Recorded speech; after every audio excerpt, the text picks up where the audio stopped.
Bang bong. Bing bong bong. Oh no, we did a racism. Is that what that was? No, that it was a joke somewhere where they were saying, "Oh my God, Donald Trump said a racist thing because he said Bing Bing Bong." Oh, what? Who's that racist against? Nobody, Oh, Donald Trump breathes, therefore it's racist. I see. That kind of shit. Yeah, I don't. We're I don't. live, by the way. I'm struggling to think who that would apply to. I Well, feel like that was probably someone who was just making fun of people that find literally everything the guy does as racist. hmm. But I could be wrong, I don't know. Yeah. Well, it's so cynically deployed.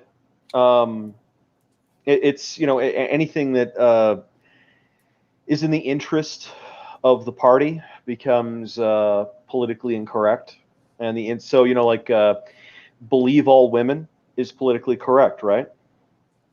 And Yeah. then a woman makes an accusation against Joe Biden, and then the rule is immediately changed to be, well, except for that bitch. Look, I don't understand So why we can't just believe all women like we would believe anyone else who says, "Hey, this thing happened to me." We're like, um, "All right, well, let's look into it. We'll yeah, that's not what make they sure mean, whatever though. happens." That's not what they mean. They I mean, know that's not what they mean. yeah, they mean believe as in you. This enters into what you know happened. So the instant Yeah, I say like this something, this you definitely now happened is you what they're now saying. you now know that this happened because I said it. Anything I say, Mm-hmm. yes. So that's a very problematic position. Yeah, but basically what I do in that case is I say, sure, I believe all women just as much as I believe anyone else. Sure. Everyone's innocent until proven guilty in this book. Oh, that was a funny meme I saw, or I don't know. It's like a screen cap. Let me see if I can give you that. I think you'll like that. Come on. There we go. Here's a nice little mental inversion right here. It it starts with somebody saying in social media, "When I say kill all men, I really mean all."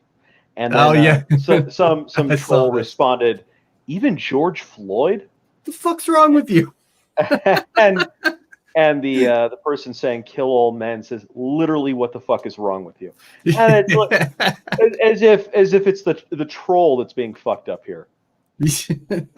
I love that. I saw that too. Yeah. Actually, I think I might have shared it in your Discord, or I stole Well, it from your Discord. God, One of the God two. knows. God knows what memes are meant to be free. Memes are the one thing that make me believe in socialism, but only Really? for memes. Oh, I don't You know. know, See, the problem with that is then you're dealing with like government memes. Did you see the German effort to make memes? The German government was making memes for a while. that sounds awful. Oh, they were so cringy. It was amazing. Let me see here.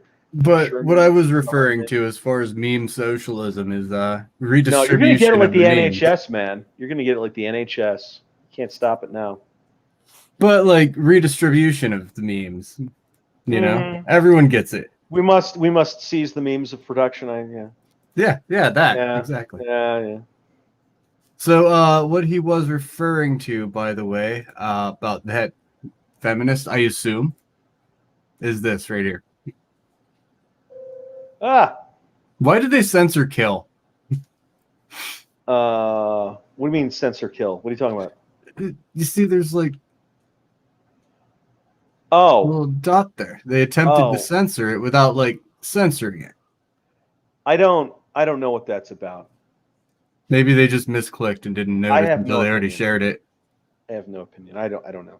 Why can't I find the fucking website? The Germans were making these memes. I saw this earlier. It was incredible. Yeah, I don't know. Carry on. Carry on. Huh. I just noticed when I upload videos to this channel, it doesn't get announced in Discord. Hmm. So that's something to fix. So yeah. You you ever just Hmm? have someone say that you're a great guy that you just find utterly repugnant? Someone I says that I'm a great guy and I don't like them. Yes. Yes. Obvious. No, you get you're in the middle of an argument or whatever, and some guy just like comes over to you and is like, "Oh, I support this guy," and whoever it is terrible.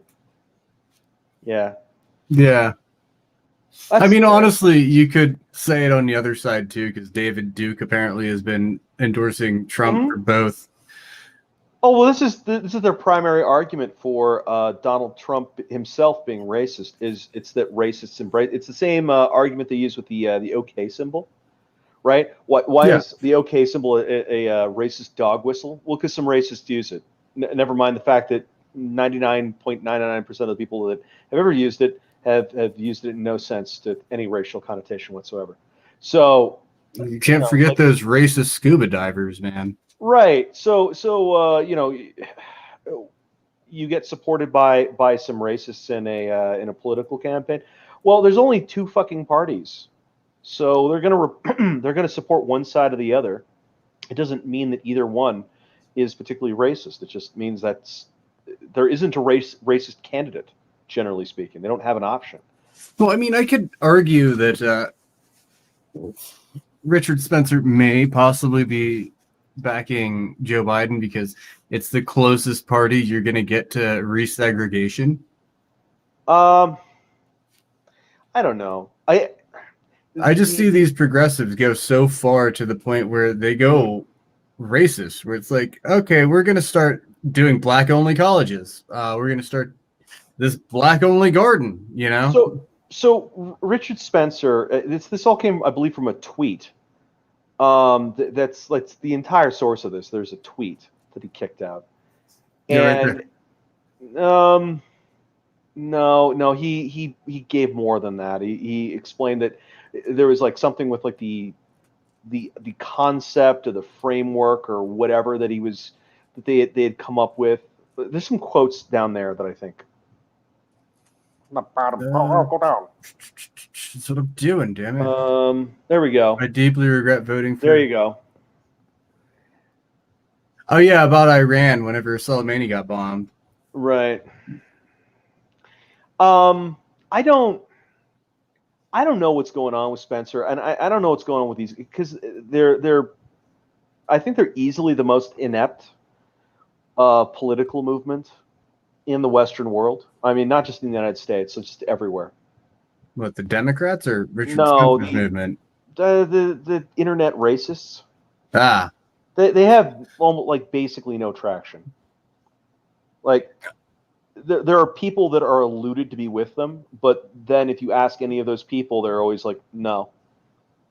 So where they don't exist. I mean, not politically. They have no agency in the system, so it doesn't matter. They're a sideshow. forget to share audio. Oh yeah. And I forget to set up, a little bit of background music. Oh, background music. Oh, God, that's loud. There. Okay. How's that? I mean, You can barely hear it, right? I am happy to tolerate it. Hey, if you want something else for background music, I'm Dude, fine. dude, I'm okay with fucking crickets or whale song. I don't care. Okay. So, yeah.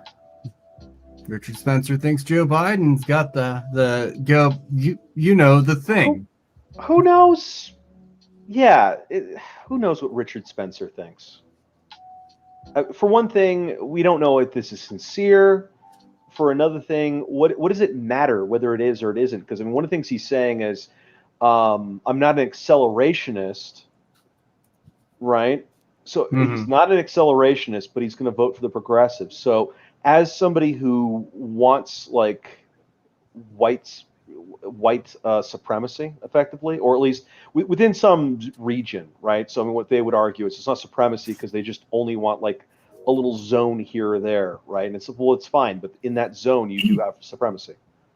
Um, it, there's just there's not anything out of this guy that is consistent.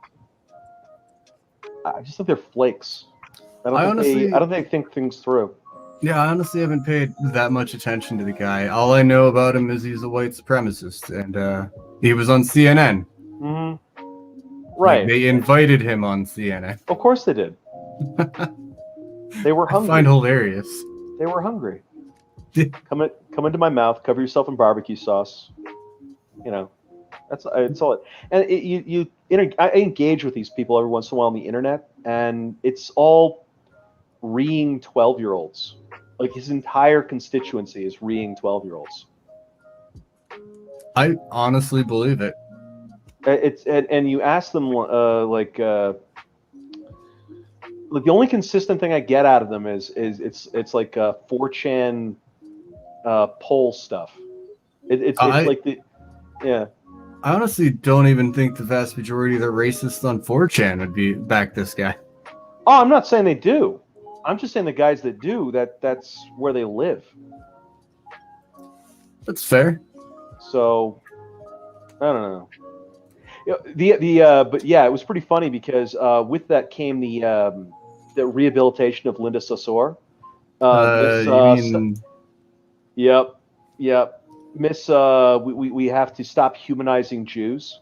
That was the quote that got her in some trouble. yeah? And Uh, and then the Biden campaign, they tried to have it both ways, literally at the same time. They said, well, we don't support her being there, and then they apologized to her, saying, we're sorry we had to say that, and then they're like, going to invite her back again or something. It's bizarre. She has to represent something that I guess is important to them. I don't know why. yeah, She I seems don't very know. dispensable. And She then does. She really does. I don't see what value she really brings to the table.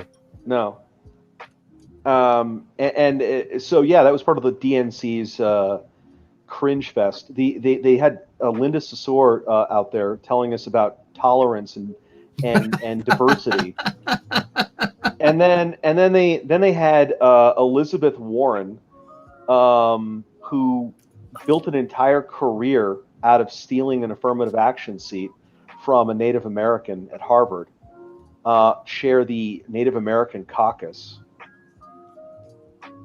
Yeah, yeah, And we then they talked had about that last week.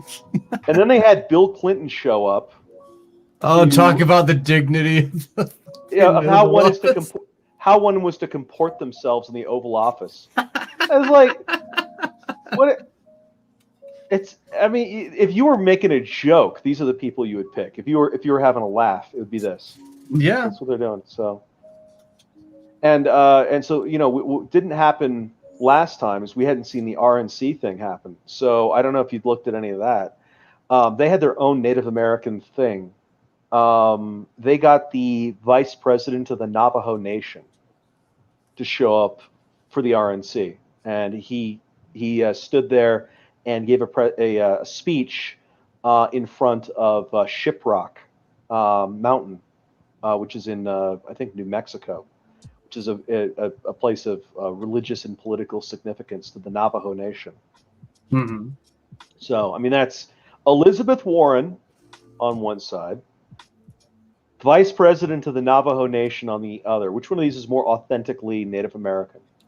Oh, gee, Gonna man, I gonna really, go I, oof, that's a hard gonna one. go with the white lady from Massachusetts. I think that's the winning move. Yeah, yeah. I mean, you'd have to. She has what, 0.00008%. Oh, it's even okay. So she submitted a DNA recipe. test.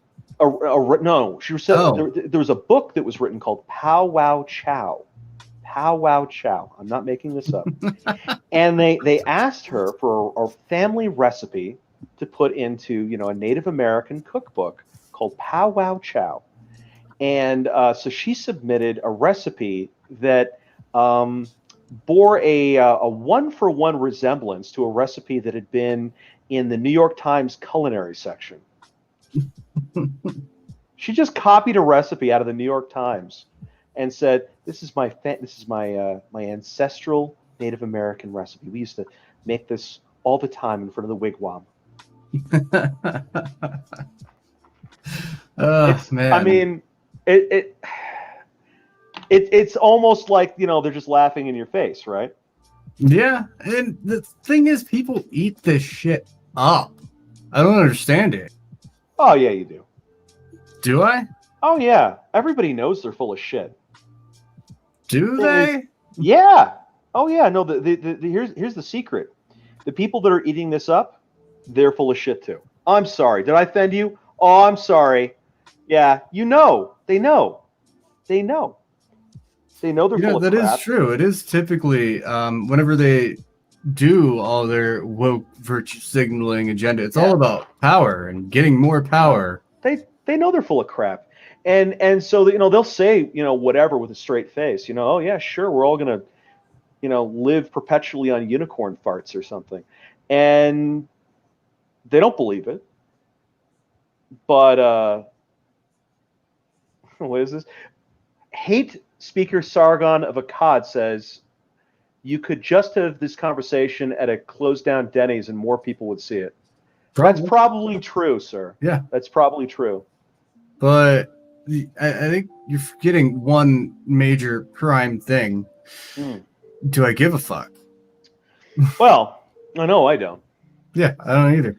This is just a But fun thing we do where we discuss the news of it is the week, you know? it is a weekly catharsis. We sit and we talk about stupid shit that's happened and we walk away feeling clean. Speaking of stupid shit, do you remember that source I sent you about Antifa on campus? No, I do not. Huh. Well, you wouldn't be able to open it anyway. Oh, I had to go through an archive and I had to stop it midway loading.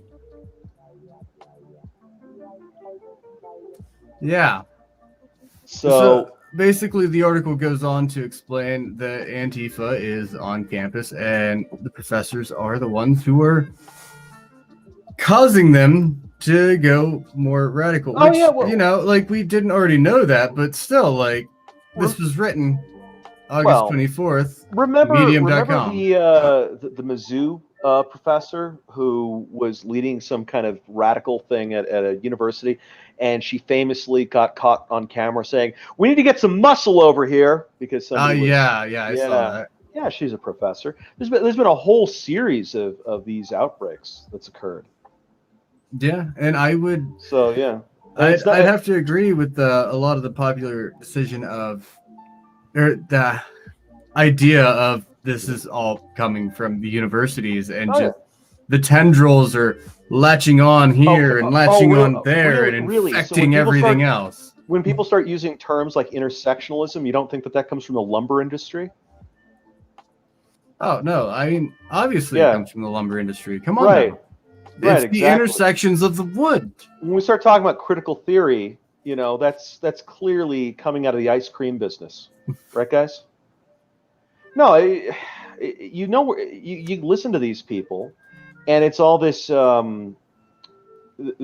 critical theory gobbledygook, and it's coming out of not just the university. It's specifically coming out of a portion of the sociology department, which has been completely taken over with this stuff. So it's like, oh, would you like to learn about critical gender theory? Would you like to learn about critical race theory? Would you like to learn about this is on and on, and they'll talk about the environment and whatever else. And it's like, what does a sociologist know about the environment? Are you kidding? Or biology? They're Clearly not, they're nothing. none of these things. I mean, from my experience of what I've seen in the world, Yeah. clearly they know nothing about those things. No, and whenever they're contradicted, so they'll get contradicted by a chemist or something about chemistry, and no, 'cause they're pushing into IT stuff. So one of the things that you run into in the jargon of the IT world is slave and master. Yeah, I've heard about that. Google is talking Yeah, about it changing has it. nothing to do with slavery. I'm very sorry. I'm very sorry. It has nothing to do with that. It means that X does what Y tells them to do, or is synced. One is synced to the other. That's what it Mm-hmm. means. That's it. And they're like, oh, that's very problematic terminology. So is it? You think people are like putting on their little Kentucky Fried Chicken outfit and just walking around the server clusters in their little white suit, doing, I don't know, the Django Unchained act of the various slave masters? So it's no. You've got a guy who's high on Jolt Cola, running around in the servers, making sure everything's plugged in properly. It doesn't. It's just a way of describing how things are organized. You know, on that topic, kind of, one thing that I recently learned is the origin of the term cracker. Mm. I honestly thought it, for the longest time it was just, white skin. Crackers are typically white, and Mm-hmm. no, it's actually a reference to the days of slavery, the whip cracker. I've heard that it actually goes back to like Scottish, Irish, Celtic shit. Really? Yeah. It's like so someone. It was used. Basically, it was a kind of a racial epithet for Irish and Scottish people. And so you'll see newspapers from like the 1820s or whatever complaining about all the stupid crackers that have showed up. And it's like if I said, oh, if I started complaining about the Dagos, it would have been the same. I'm talking about an Italian guy, right? Yeah. Yeah. So the cracker thing, it's a way of referring to Irish and Scottish people, and there was a very heavy immigration of Irish and Scottish people into the American Southeast.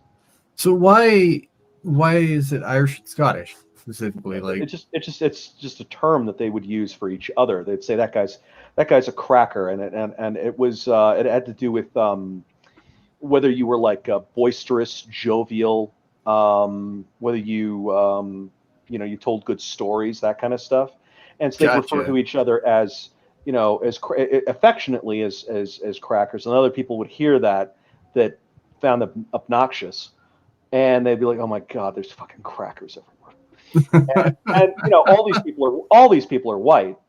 It was predominantly it would have been a racial epithet by English people, Hmm. people of English ancestry, throwing that at Scottish and Irish people that they felt were swarming across the ocean in their potato boats. Well, that's fucking interesting. I I never can knew pull up that. the etymology of it if you're curious, but yeah.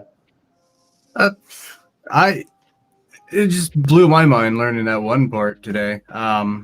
And I don't doubt that it devolved into that Hmm.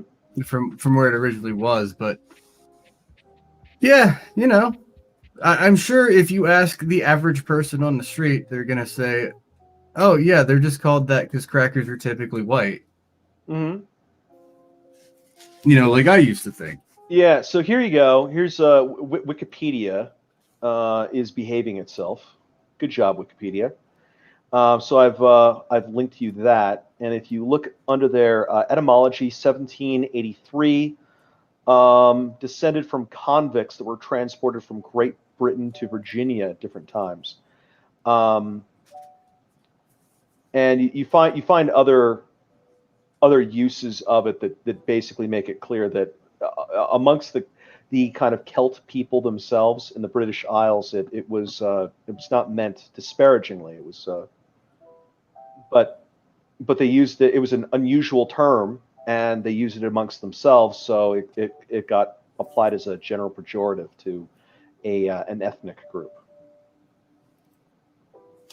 That's definitely interesting. Yeah, yeah. I mean, look, you get Benjamin Franklin talking about the fucking crackers. Look at that. So, Race of renegades and crackers. yeah, yeah. See, so that has nothing to do with whips. That's Interesting. yeah. It's well, you get people that don't know the answer to things, and Hmm. so they make a guess, and then they confuse their guess with With like reality. fact. And a lot of that is based on a presumption that some poor autist somewhere, hasn't gone through a whole bunch of old books to find out the origin of the term pejorative cracker. Mm-hmm. Oh, but you would be wrong, because as you can see, somebody did. Oh man.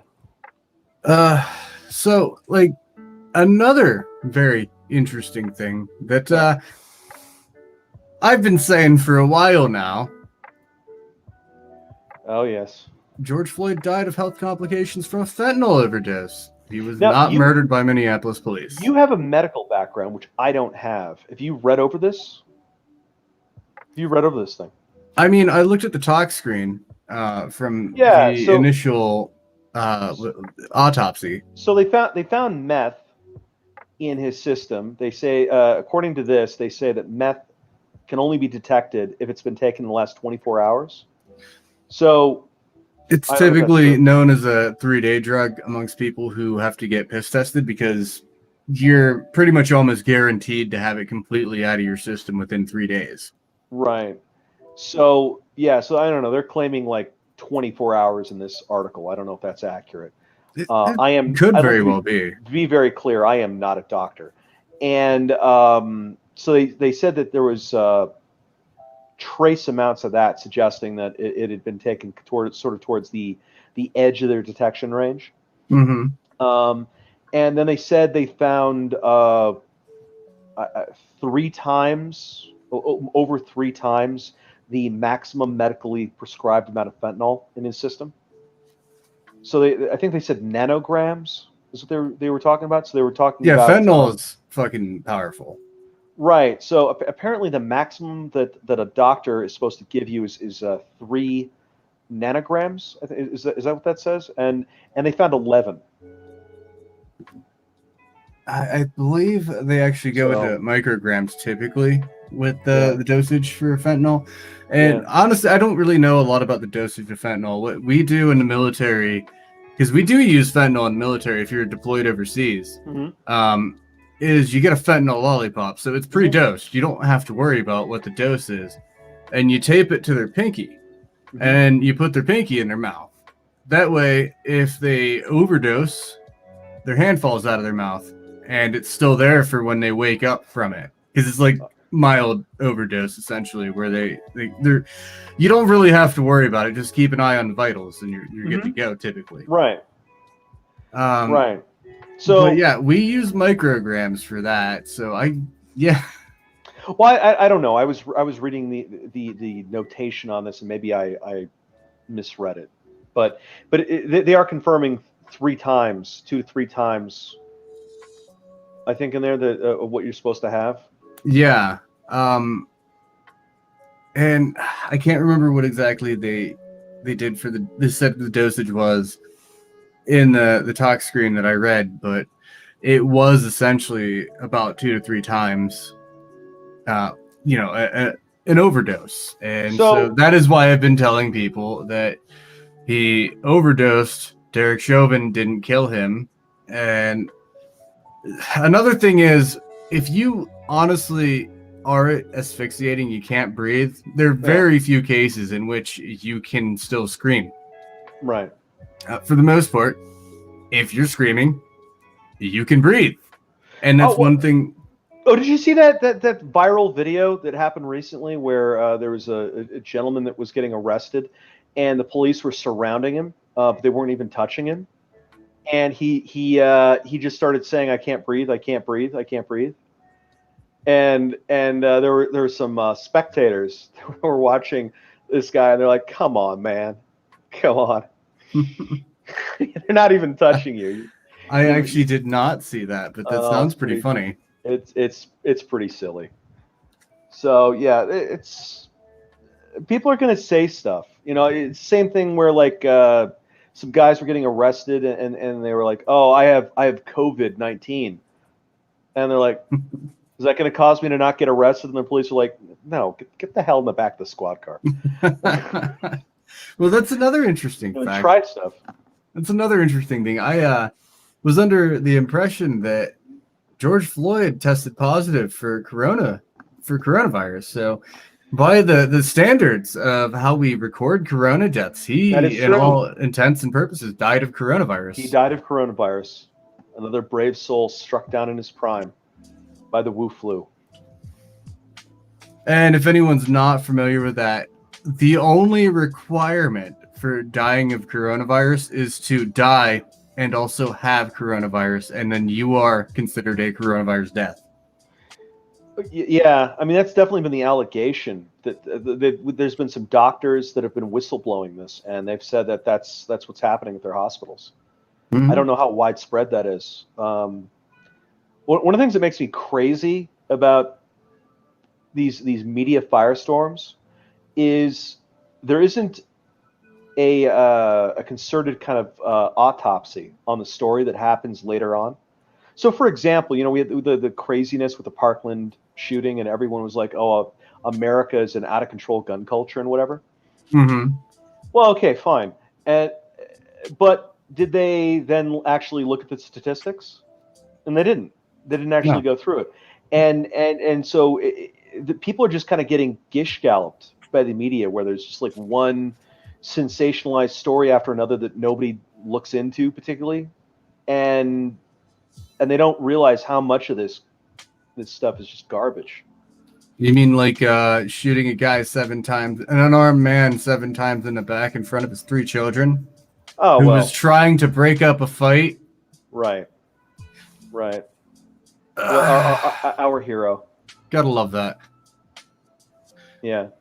Well, so I I mean, actually hmm? have an image It's of all this. based on whether you think the police are lying, right? So like if you start with the initial assumption that the police are lying, then nothing that they can say is going to be believable, right? This will just It's because something that can be it's the police believable. saying that there's a knife there, and the people Oh, that want to burn the city down. I mean, they're saying all cops are bad, so they're not going to believe that. there's actually a 4chan thing going You're in around trouble, where. Uni. You've only got 4 articles left from the Milwaukee Journal Sentinel. Wait, what? Yep, you can see that right there on your screen there. See 4 free articles left. Milwaukee Journal Oh. Sentinel. Yeah, you're on notice, pal. So I'm gonna have some difficulty finding it, but I did actually see a little 4 section of images of Blake going to the vehicle, and in the one image, he did have something that appeared to be a knife in his hand as he was going to the vehicle, which I think is very strange because shouldn't that have been reported on? I mean, everything I've been hearing is that he was going to the vehicle to grab a knife and I that think he didn't already have in the it. video, I think you can actually hear somebody talking about a knife in the audio. I had actually heard someone say there was Yeah, video of the cop saying, "Put the yeah, knife down," yeah. I, before he I, gets shot. it's one of these blurry cell phone videos, so you can't really tell anything. Which, None mind of you, it. I think is complete bullshit that these cops don't have body cams. I think all cops should be given body cams, I agree. I agree. and they should be But on all the time. yeah, but the indifferent to anything, you shouldn't be burning the city down, which Yeah. is what's going on here. They're just like, well, this happened, so every single time some guy gets murked by the police, that means the entire city burns down. No matter how That wrong the guy was. well, let's say some guy got like legit murked by the police. Okay, that's real. That's bad. Very, But yeah. but that doesn't justify attacking your neighbors. They didn't do it. Like Mr. Peterson down the street who's sitting there just like grilling or whatever his hamburgers. And you're gonna He just burn his wants to fucking house. grill, man. Yeah, exactly. You're gonna burn his house down. You're gonna burn his, maybe he's got a little store somewhere, and they're like, oh yeah, but he's probably white, and it's like, no, not necessarily, because you saw what happened in a lot of these communities. There was a I mean, whole load of David the Dorn's a perfect example. well, David Dorn, yeah, sure, was just a guy walking around trying to live, and he got killed, black man. And he got killed by the rioters. And then there was, but there's a lot of black-owned businesses, and they don't care Mm-hmm. And who it's owns the usually the business. black communities that get burned down too. Oh yeah, it's one thing I point out. and even if it's a white-owned business, okay. I mean, I know white people are evil, but they also employ black people in their white-owned business. And guess what? They don't have a job now. It's gone. And the number one cause of poverty is unemployment. So you created a situation where a guy had a job in a town that wasn't on fire, doesn't have a job, town's on fire, And the place that he gets groceries that's destroyed and too. of course some black people died too. So it's like, you tell me that Black Lives Matter. I don't think that the actions correspond to that belief.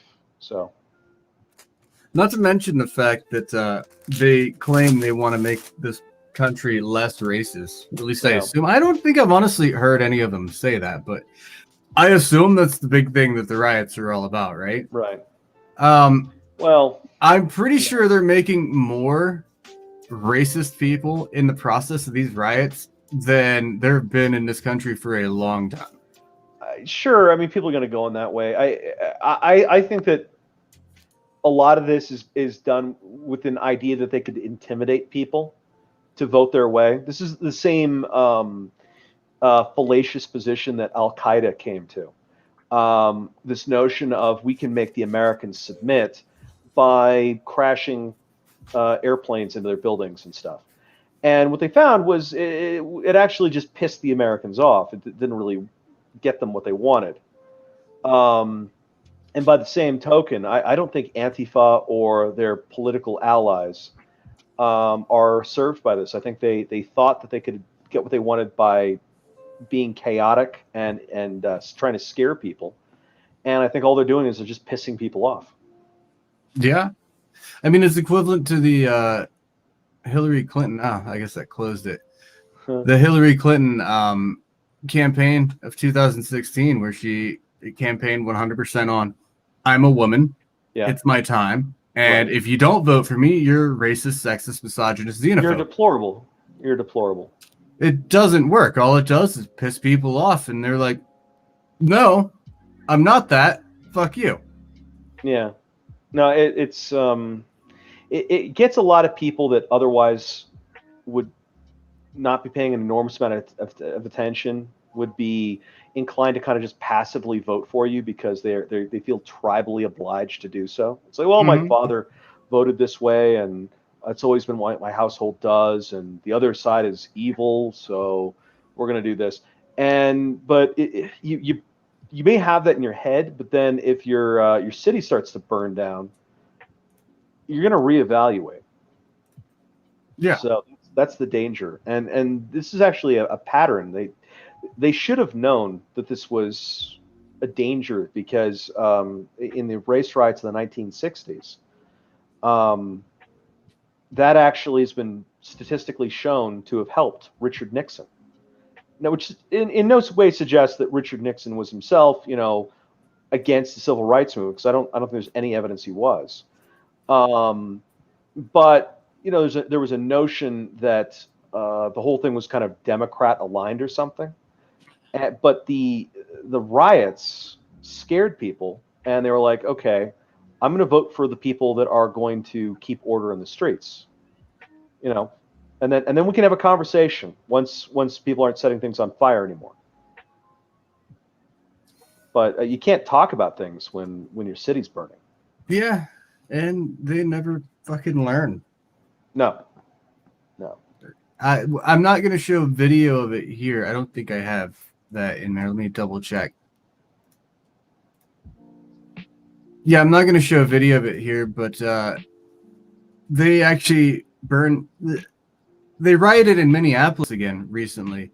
And the whole reason they did that is because, and the video even shows this, clear as fucking day. Yeah. Black guy walks up to a building, sticks a pistol in his mouth, pulls the trigger. Right. Cops show up because that's what cops do. That's their job. Like, oh my God, there's this guy down. What's going on here? And they're working the guy, trying to, make it keep him alive. And bystanders are recording and screaming, what did you fucking pigs do to that guy and all that, and it's like there's video evidence showing that the guy did it to himself. What the hell? Right. Well, yeah, people are leaping to conclusions. It's all over the place. There's these narratives that people have gotten in their heads, and they don't sort of hold their opinion until they've seen more. So, Well, hey, Sarah. yeah, though, there's just nothing more white supremacist than museums, especially dinosaur museums. Right. Can you? The Kenosha Museum had a replica dinosaur. That was probably expensive. Yeah. I don't know how big Kenosha is, but it doesn't sound like it's a big town. And you have some. You have a dinosaur in a museum or something, or in a library. Where do they have this thing? There was an actual dinosaur museum. Kenosha. The Dinosaur Discovery Museum. Yeah. Okay, so this is a partnership with the Discovery Channel, I think. Okay. It's still like, oh man, look at that. I would love to have something like that in my town. Yeah, that's wonderful. Dinosaurs are cool shit. Yeah. And yeah, that's them. Yeah, we're gonna play that actually. This is just Mad Maxing it. Yeah, see, they're taking that down. Right. That's them burning the building to the ground. Like, what? To what aim? Like, to what end is this? Like, what's the point? What are they going for? Fear. I'm supposed to be afraid of you because you burned a museum down. Because they're out of control and they're demonstrating that you can't stop them, and they're being indiscriminate about what they're going after, and it's all a intimidation tactic. So you can see that when they interact with people when the riot happens. You know how they do that thing where they just start walking at people. Wait, how they do what? Well, they'll walk at you. Oh, walk at you. Okay. Yeah, they'll walk right at you. And so one of the things that was going on when the Proud Boys went to Portland is that the Antifa kept trying to walk at the Proud Boys. They just kept walking at them, and it didn't work out well for them because the Proud Boys just would like punch them in the face or squirt them in the face with bear mace. Or they brought their own stupid shields, so you had these guys lined up like, I don't know, some like sword and sandals fucking phalanx on each other. And the Proud Boy, I mean, I'm not endorsing anybody. They got near those guys and they just would shove them back. But generally, that's kind of their primary tactic when they see somebody kind of stepping at them is they'll just walk at you. And then the idea is that once they get in your space, they're going to grapple you and maybe jam their finger in your eyeball. And try to scoop it out. Maybe, yeah. And so they want to get up in your space. And so that was something that worked out disastrously for the guys that got shot by the 17-year-old kid, is they were doing that to him. Mm-hmm. And it turns out that when you do that to a scared kid who's getting swarmed on and he's got a gun, there's a possibility he's going to center of mass you with his AR-15, which is what happened. And that's it's a tragedy that human life was lost and all that stuff. But you don't walk at a guy with a gun saying shoot me, shoot me, shoot me, which is what the guy literally did. He literally did. We don't have the video up here, but yeah, you can find it. The bald guy who's actually a pedo. Yeah, he was literally saying, "Shoot me, N-word." I think he said it 2 or 3 times in the one clip I saw. Yeah, no, you don't walk. I mean, and look, there's like walking close to somebody, and then there's walking within that critical 3-4 feet range, where you're thinking with your gun, if I don't shoot him, he's going to be able to take this thing away from me or stab me or something, right? Yeah, and at that range, a knife can be just as deadly as a firearm. Right. So Let me talk about that for a second. One thing that drives me up a fucking wall about Blake getting shot, people were like, "Oh well, even if he was going for a knife, they didn't have to go to that deadly force. They tased the guy. It failed. uh-huh. And not only that, the cop was right there. All it takes is one stab with a knife, and you are dead if you hit the right spot. You can be just as deadly close range with a knife as you can with a firearm. So, and the cops are always trained to go one level above the threat. So, Yeah. No, uh, if you pull a knife on a cop, they can literally shoot you in the head. yeah, and that's what they're trained to do. They're not trained to, oh, that guy's got a knife. Well, let me disable him with my firearm. No, when they shoot their firearm, they are trained to kill you.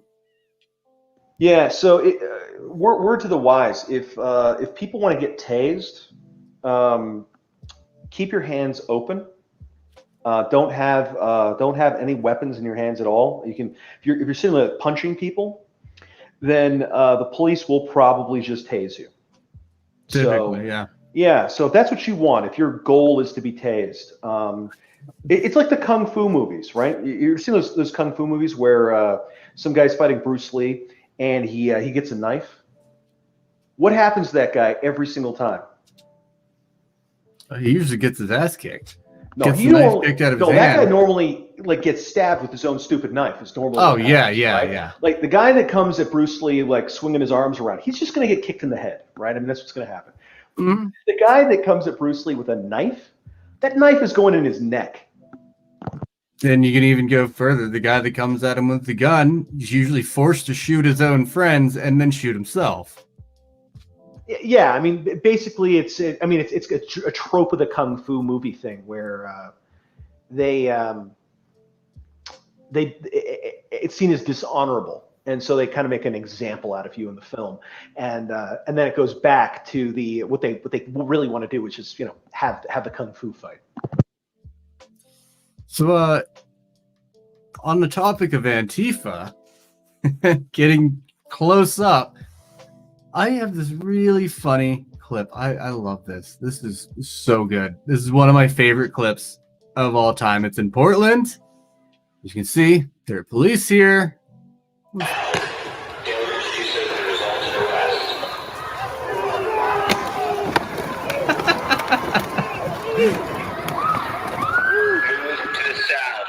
Continue moving to the south.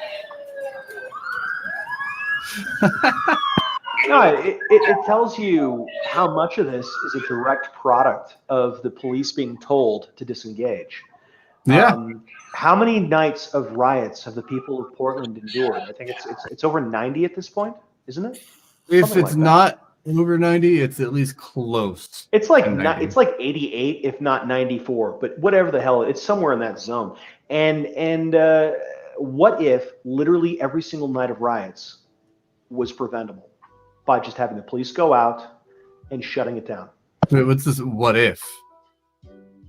It was 100% preventable. The moment they turned into riots, the police should have been like, nah, that shit's done. But, the people in charge were like, it's just the summer of love. It's like a child just getting their anger and frustration out. They are hurting and they are healing. Like Right. that kind of bullshit. If the police were allowed to do their job and enforce the laws that have been put in place for this shit, it would have been one night of riot, maybe two. Well, yeah, and so now we've had all this lawlessness, and it's starting to move to the Batman stage. Yeah, Because the you don't have a reason why choice. we don't take law into our own hands is because there's a monopoly on violence, and on behalf of the police and the courts and all that, and they're obliged to regulate all that stuff. But if they stop doing it, you're going to get actual lynch mobs are going to come back, or God knows what else. You're going to get people showing up, forming militias. Maybe more cul-de-sac commandos. More heroes of Kenosha, as I like to call Mr. Rittenhouse. Yeah. Well, what, and that's what it's going to be. We've already, one of the things I think a lot of people didn't notice with what happened with that kid was he wasn't alone. There were a lot of other people that had showed up that evening to counter the riots, and there was appreciation by the police department of those people. They were like, "Thank you for being here." I think they were passing out water bottles or something to the counter protesters. And those guys, they showed up with guns. They showed up with guns. Well, a lot of these armed guys were also pretty much saying to the protesters, like, hey, you can have your beef with the police and the state and the government, but the guy who owns the shop did nothing to that guy. Leave the shop alone. Leave the guy alone. No, you could hear them talking, and what they were saying stuff like, "We live here. We live here." And that's another thing that like bringing up with Kyle is, oh, he's from Illinois. He's from half an hour away. Yeah. Who doesn't travel half an hour to go to the store? Well, the people that came to burn their town down came from more than a hour away as well. A lot of them were from Chicago. Mm-hmm. So you're getting people that are like, I don't know, carpooling or busing their way up there, showing up in this little town to burn it to the ground. And the thing with this is, you don't care what happens to this town if you're doing that, because it isn't your town. You can burn the entire. You can leave everyone in the town homeless, every business destroyed, and it doesn't affect you. You just go home. I mean, in their case, they go back to Chicago, which is also a shithole. But yeah, no offense. They're Chicago. just trying to make it more like home. Yeah. Well, so and that's its own shit show. So you've got Lightfoot, the mayor of Chicago. Yeah, you can do this shit anywhere you want except my yard. Yeah. So she suppressed the police so they couldn't deal with the rioters and whatever. People's homes, people's businesses are getting wrecked, looted, all that kind of stuff. But then they go near her home, and she not only puts a police detail on her house, she puts a police detail on the entire block. You can't walk down that block without getting a police officer asking if you have business on this street. Yeah, and on top of that, she was ordering them to violate the First Amendment. There were journalists that were arrested over just trying to report. No, and it's public property.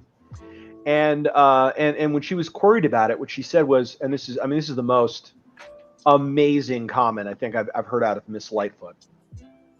She said, "I have the right to protect my property." That was her reason for. Now, if she got a concealed carry permit and had a gun, that would make sense. If she took some of her mayor pay and bought herself some private security, that would make sense. Again, I would understand, like, it would fall within the purview of that. But what she did was she used the city's resources. Now, the city of Chicago is already melting down from a crime standpoint. It's already melting down. Yeah. They are stretched beyond the ripping point. And you're going to take critical police resources that would otherwise be deployed to deal with murder and looting and whatever, and you're going to put that on your street to guard against the possibility that some stupid communists are going to run around in front of your house, probably with a megaphone. That's probably the worst that was going to happen to her if she had done nothing. Yeah, I don't doubt it either, because, I mean, the worst that happened with that one mayor in Missouri was they protested on their front lawn after breaking into the place. Not the house specifically, but the gated community. Yeah. And then even in freaking Portland, they just protested on her front lawn. That was it. Well, yeah. So we've seen a whole bunch of these really insincere mayors. So I mean, we had the mayor of Seattle did the same thing. So she was all rah rah for the Chaz, and then Antifa showed up on her on her doorstep. They what happened was a city council member that knew where she lived leaked the location of the mayor's home to the mob, and then the I think mob that's actually the instance I was thinking of. yeah, and then the mob showed up at the mayor's house, and it was at that moment that the mayor was like, "Okay, police, never mind, sick of." Yeah. And then shortly after that, the Chaz got dismantled. Yeah, like that day. But what happens, though, if they don't go after these elite people in power that can abuse their position and their authority, and typically do, is you get shit like this. Little context. That's Kyle. He was running away from this mob of people. He tripped on a pothole, and then, yeah, this ensued.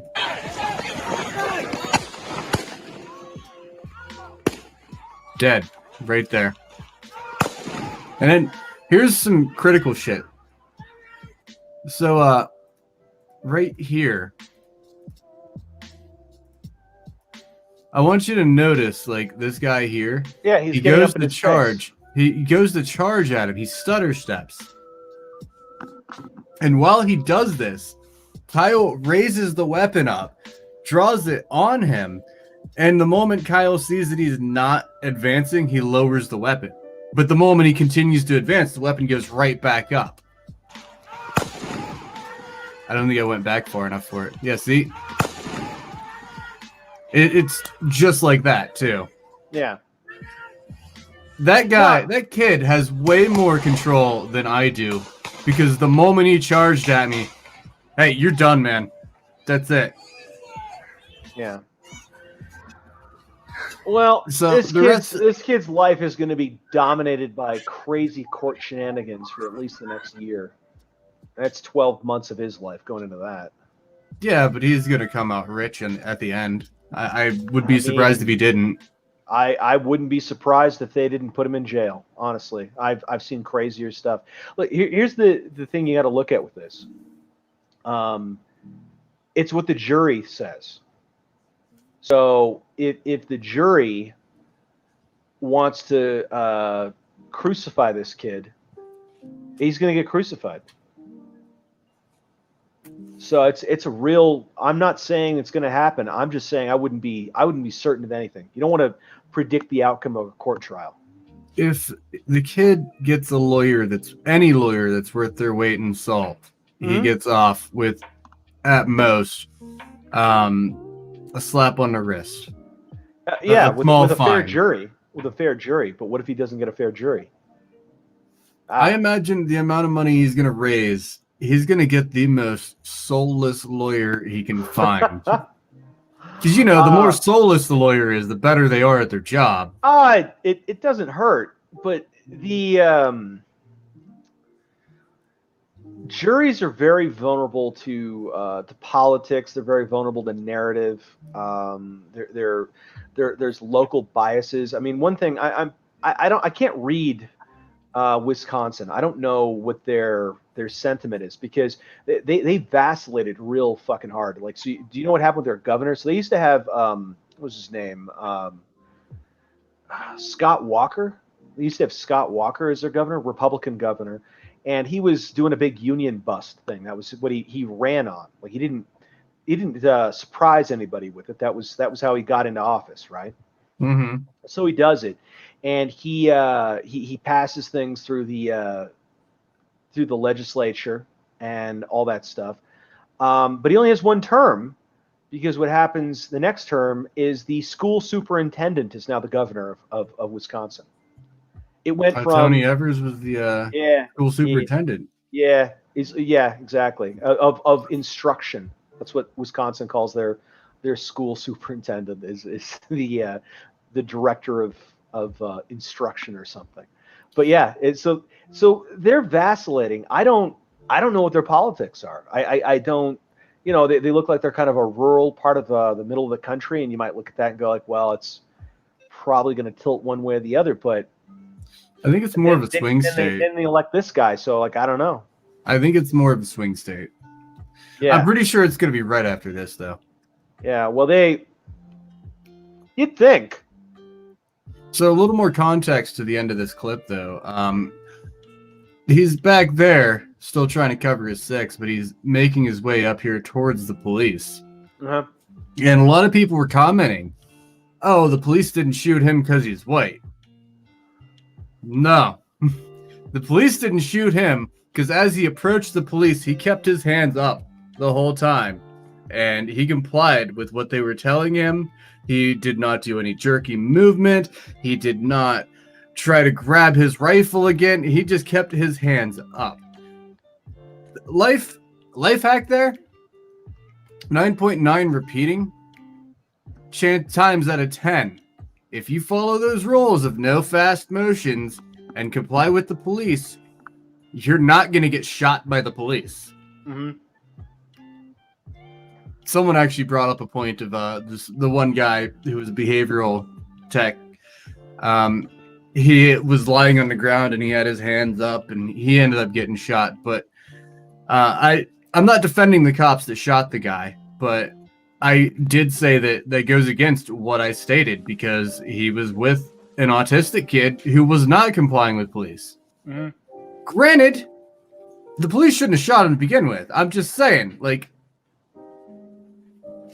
in almost 100% of the cases, if you comply and you show no threat, well, the cops aren't going to shoot you. Well, if you're walking towards the cops, you've made a choice to walk towards the cops.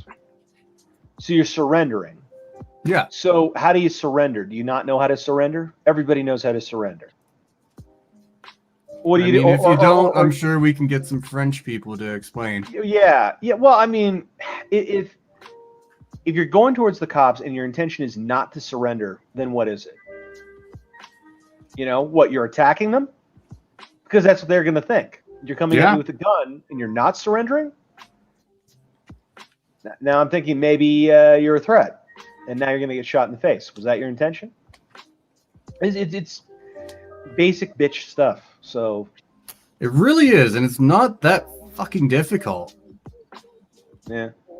Well, here's the other thing is that, you know, for years we've been hearing all these stories and we've been trying to have sympathy for it. You know, a person who keeps finding themselves on the wrong side of the law but wants to turn straight.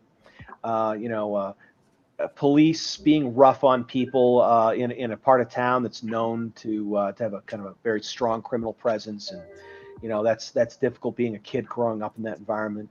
And so, you know, we've heard all these stories and there's sympathy, but if then you start burning the city down, the sympathy's gone. All. Yeah, and here's where things get dark, because at a certain point you keep doing that and people are just going to say, okay, Dirty Harry, go in there and just shoot everybody in the head. And that's nasty. But the thing is that at no point is anyone going to say, well, burn the city down. It's where you live. Yeah. I mean, if you look at all of the really awful dictators that have come to power in the last, 100-ish years, it's almost always come out of an environment of chaos where the dictator, for all the problems with him, was at least bringing order back to the streets, which was something, because prior to that it was just everybody running left, right, and center and setting shit on fire, and that woman's getting raped, and that guy over there is getting hacked apart by, I don't know, cannibals, and so in that situation people just are like, okay, bring in the jackboots. And you know, as an American, I don't want that. I don't want jackboots either. I want civil rights. I want democracy. I want civil discourse. But if everything devolves into chaos and bloodshed, then that's going to create an environment where people are going to start saying, well, maybe I should have a dictator or something, and that's horrifying. So I mean, anyone who actually wants civil rights to mean anything, actually wants democracy and representation and all of that stuff, due process, you cannot break down the civil order. You go that far, and the people that are saying that that's what they want to do, they are not your friends. Those are the sort of people that they want to break that down because they want to point the gun at you later. You know, that's like you're dealing with like the crazy revolutionary Marxists, and their notion is, well, everything's going to belong to me. You know, a perfect example. And they'll redefine that as like it belongs to everybody, but literally it's just going to be like Jeff. Jeff is going to have everything. A perfect example of that, though, is the way the revolutionary Marxists or communists treat libertarians. Because you know the famous Gadsden flag that libertarians swear by, like that's their flag, you know, our flag. They always love posting these images of "we will tread," and they've got the fists holding the snake and whatnot. Right. But then they turn around and they got this situation where the police are doing their job and stopping these fucking basement dwellers. That's probably the best term I could think of for that. From burning down the mom and pop shop down the street to fight white supremacy somehow. And then they turn to the libertarians and say, "Why aren't you protecting us?" Right. I find that hilarious. But one thing that I do think people really need to understand is that these cops, they're human beings. At the end of the day, they want to go home. They want to go home to their wife and their kids, and they just want to make sure that their community is safe. And I'm not saying it's every cop, but that's the vast majority of them. They want to make sure their community is safe for their family, and that's why they do their job. I know a lot of cops are really nice guys. I mean, here's one of the things that forms like this negative impression of cops. It's that we get caught doing shit we shouldn't have done. And we admit it. You know, you run, you do a traffic violation, you speed, you know, and oh shit, that red and blue behind you, motherfucker.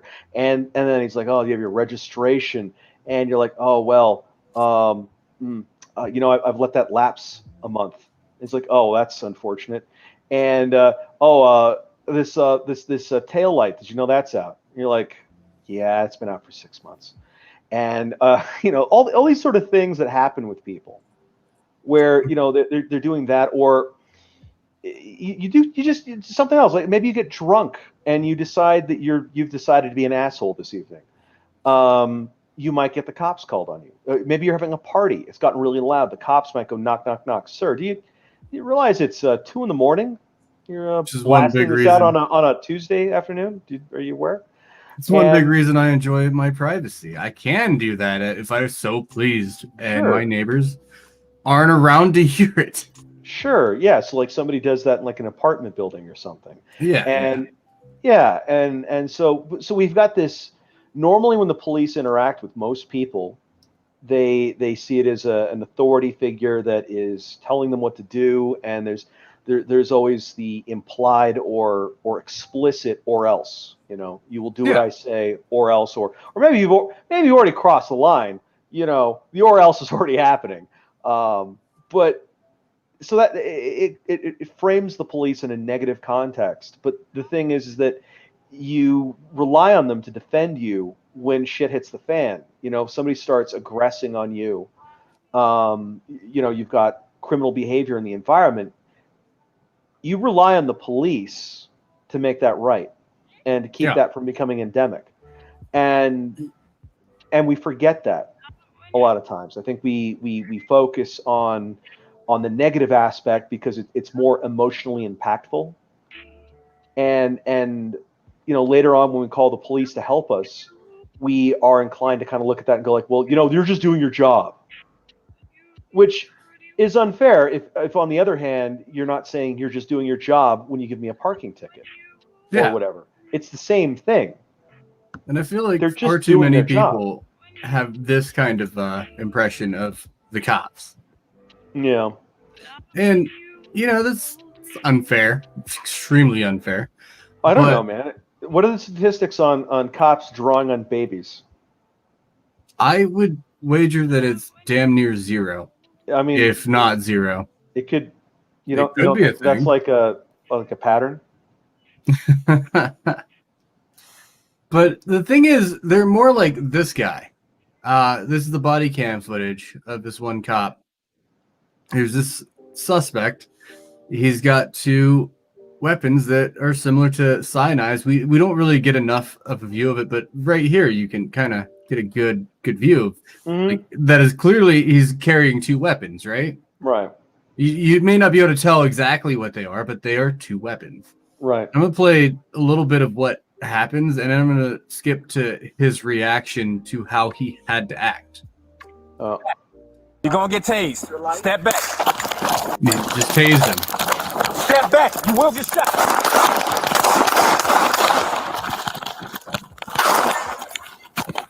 Shots fired. Shots fired.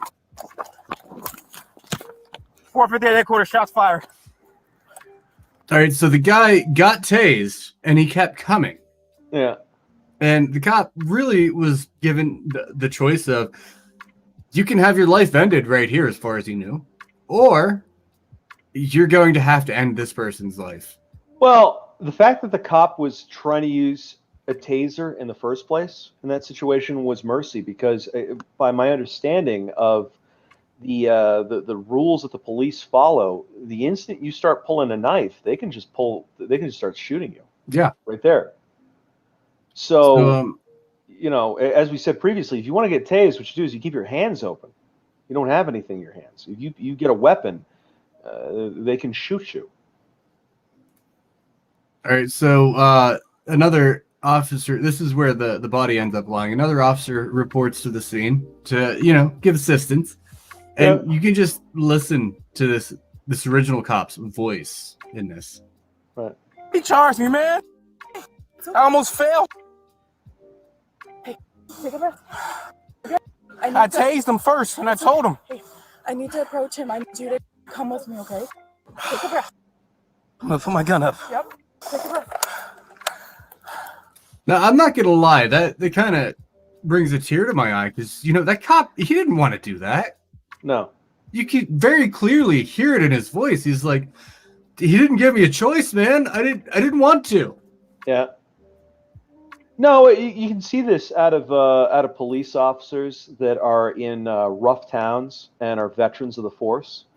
They start to get that 1,000-yard stare that you see out of combat veterans, and it's not unusual for them to have PTSD, and all that kind of stuff, because from their perspective, it's basically a war zone. I know I couldn't do their job. I really couldn't. It's entirely too stressful, and you have too many choices that you need to make. You can be an EMT. But I'm saying I could not do their job because it's too stressful and too many choices that you have to make at a split second. That is the difference between your life, their life, or someone else's life. Well, a lot of cops get killed every year. Yeah, well, that's another thing that people don't understand with this is that it's not that the cop always draws and drops somebody. It's a lot of times the cop gets drawn on and dropped. The statistics for last year were 41 unarmed people killed by police. And again, that statistic is not 41 unarmed innocent people. That statistic includes people who were attacking the cop or trying to take the cop's equipment or weaponry, or so. And I don't have a breakdown of exactly that shit, but 86 cops died in the line of duty last year. Right. Let that sink in for a second. Mm-hmm. Hi, Lindsay. And again, at the end of the day, these are humans. These are people. They fuck up, and they should be held to account when they do fuck up. Of course. But the vast majority of them don't want to like unload a clip into the motherfucker who's charging at them. They want to tase him and have him go down and be like, all right, well, the threat's been stopped. Let's move these weapons and handcuff him. Yeah, so I mean, I'm looking at some stats on this. Let me see if I've got this here.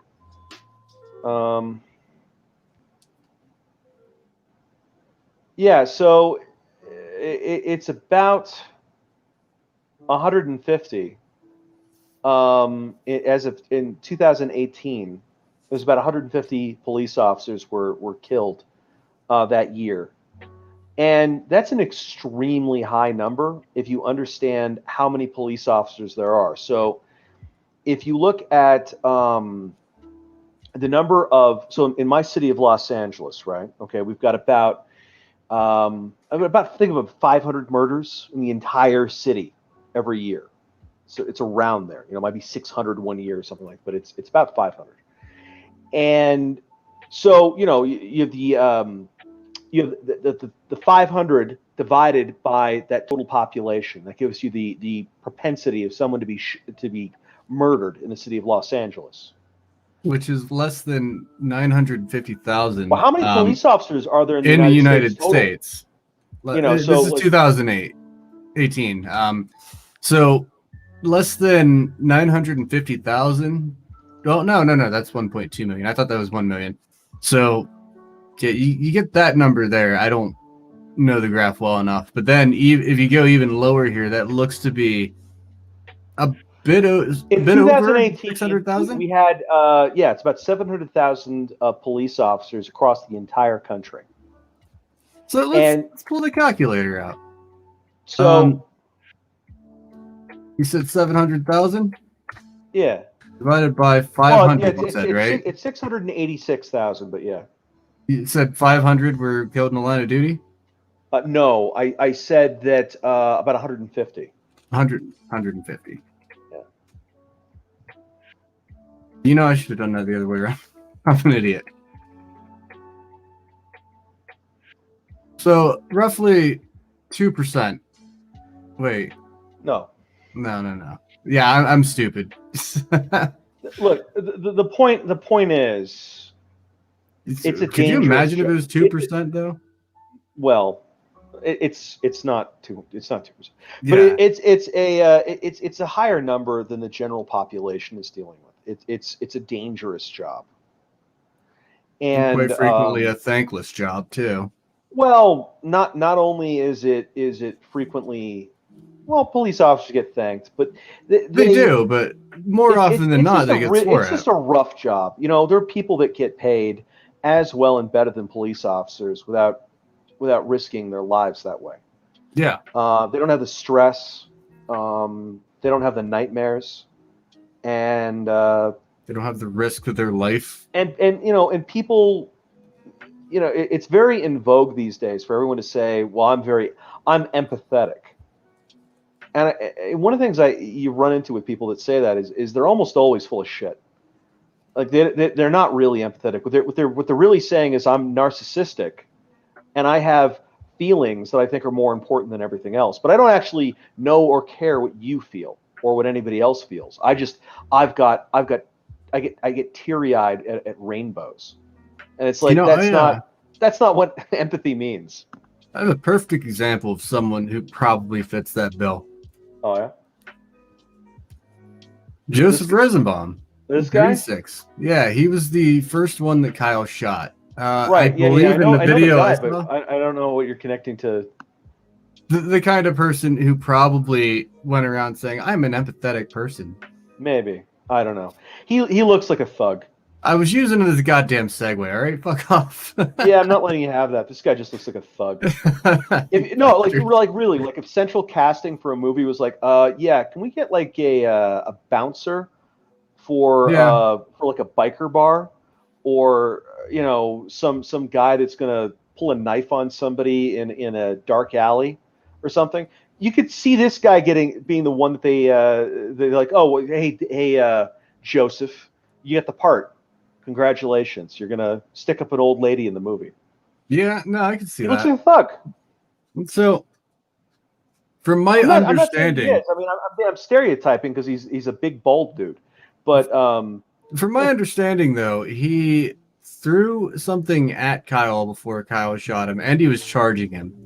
I've heard it I was didn't. a I didn't. Molotov cocktail, but I don't know. Yeah, I didn't see it personally. All I saw was him charging Kyle. Yeah, it's the same problem we had with everything else. It's these garbage cell phone cameras. Yeah, so he ended up getting shot in the head. And just to give you some idea of this guy, Yeah. he Yeah, is a registered sex offender. Yeah. Yeah. Someone was, I don't remember exactly why, but they were saying that it was more than likely someone below the age of 15 because he was, I think, tier 3 or something like that. I cannot verify that, Apparently, he's but in his Arizona. life registration. More importantly, I think these guys were all members of something called the Movement. So there was a yeah, I know it's like the bowel movement. Yeah, I was gonna say I had a movement before I started. This Yeah. No, they yeah. So it's like an Antifa chapter or something called the Movement, and I think believe it. all these jackasses belonged to the same radical political clubhouse. Yeah, but he ended up getting shot. Yeah. And I think personally, no value lost. Well, he Sorry. was being a bit of an asshole. Yeah, and when someone touches a kid, I personally feel like they should get blood eagled. But I don't know enough about. I haven't looked into what he's actually got on his sheet because you see people get nailed with this stuff, and it's something dumb like there was like a 17-year-old girl or something at a party. Like I said, I don't know. Like I said, though, I don't know. someone was saying he's tier 3. He could have fingered a 5-year-old. I don't know, but it's you don't know. You have to look into it. Be careful. Either way, he also had more than just that on his rap sheet. We looked that up before. What was it? What did we end up finding on this guy? On this guy? Yeah. I don't remember this guy. You just remember that he's a pedo? Yeah. The other guy that we looked up, we looked up the other two guys, and the other guy that got killed. Well, that guy didn't get killed. The other guy that got killed, he had like a bunch of like spousal abuse or whatever on his that's rap what sheet. It was. Like he was just beating the crap out of his wife or girlfriend or something. I actually have something because we couldn't find that thing on the other guy had like a misdemeanor for being drunk with a gun or something, but he didn't. It was just no. He had more than that, and this is really fucking weird. Not the guy with the battery. The guy that got his arm blown. Yes. This is really fucking weird. Where is it? Wait, you're talking about the thing that says he's 43, aren't you? What? No. Well, because there's one of the so-called reports that's floating around that says such and such dude 43 did the felony burglary, and the guy's 26. So. No, but the thing is, I don't even think I've shown you this. Okay. So that site we were looking at, the mugshot site, right? Yeah. Okay, this looks. looks. This is the thing that says 43 in it. Does it say 43? Right there. Oh, it does say 43. Yeah, I didn't look that close to it. The species. Yeah, I don't trust this thing because it's got at least one thing on it that's wrong, and that's fair. I didn't notice that, so that's my bad. Yeah. No. All we got. No, if we go to the Wisconsin court system, this guy does have. Look right there. They got that right. I feel like they probably just typoed that or some shit. Maybe. But the Wisconsin court system didn't have him with any felonies whatsoever.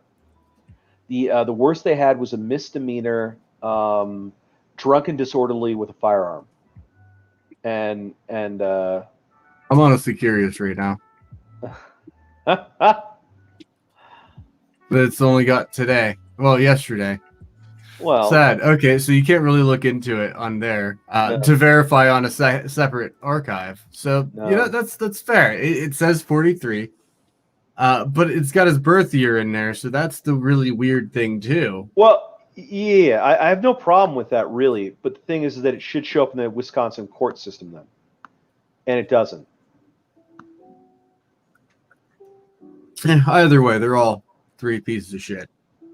Oh yeah, no. I mean, look, here's the look. First off, indifferent to their histories, we've got them on tape doing what they're doing, which is itself. I mean, three idiots won the Darwin Award. Real but quick, one of my favorite comments on this guy. Yeah. He died trying to touch another kid. Yes, but they. My understanding is they all belonged to a radical political clubhouse called the Movement, and I know. I don't know how they can I take know. themselves seriously with that. Well, it's Antifa. I mean, honestly, I thought about starting a punk band at some point named Megacolon. Like, I put some actual thought into it. That sounds like a pretty decent punk band name, but it's not like, hey, we're gonna revolutionize the world, and our thing is gonna be called the Movement. One of the more hardcore Antifa groups is in Portland, and that's the Rose City. Rose City, yeah, and that doesn't sound like anything, right? Rose City, that the roses are nice, right? Mm-hmm. But no, they've been caught on tape, learning how to tear people's eyeballs out. Which was mentioned earlier. I saw the same thing. Project Veritas, right? Yeah. Veritas got a guy in there, and he's just sitting there listening to these guys talk about how to pop eyeballs out. Yeah.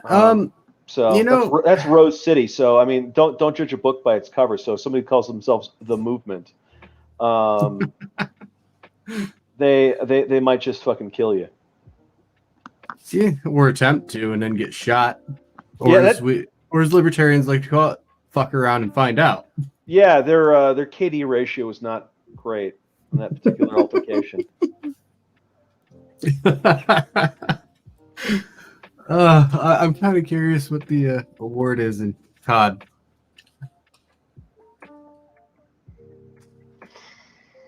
Oh man. Oh, Kyle earned himself UAV jammer. UAV jammer? I'm sorry. Oh, actually, just a UAV.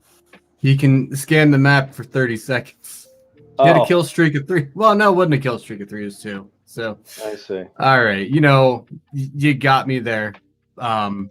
Facts. Damn it. Boom. I almost had a decent joke, but it got shot up. Yeah.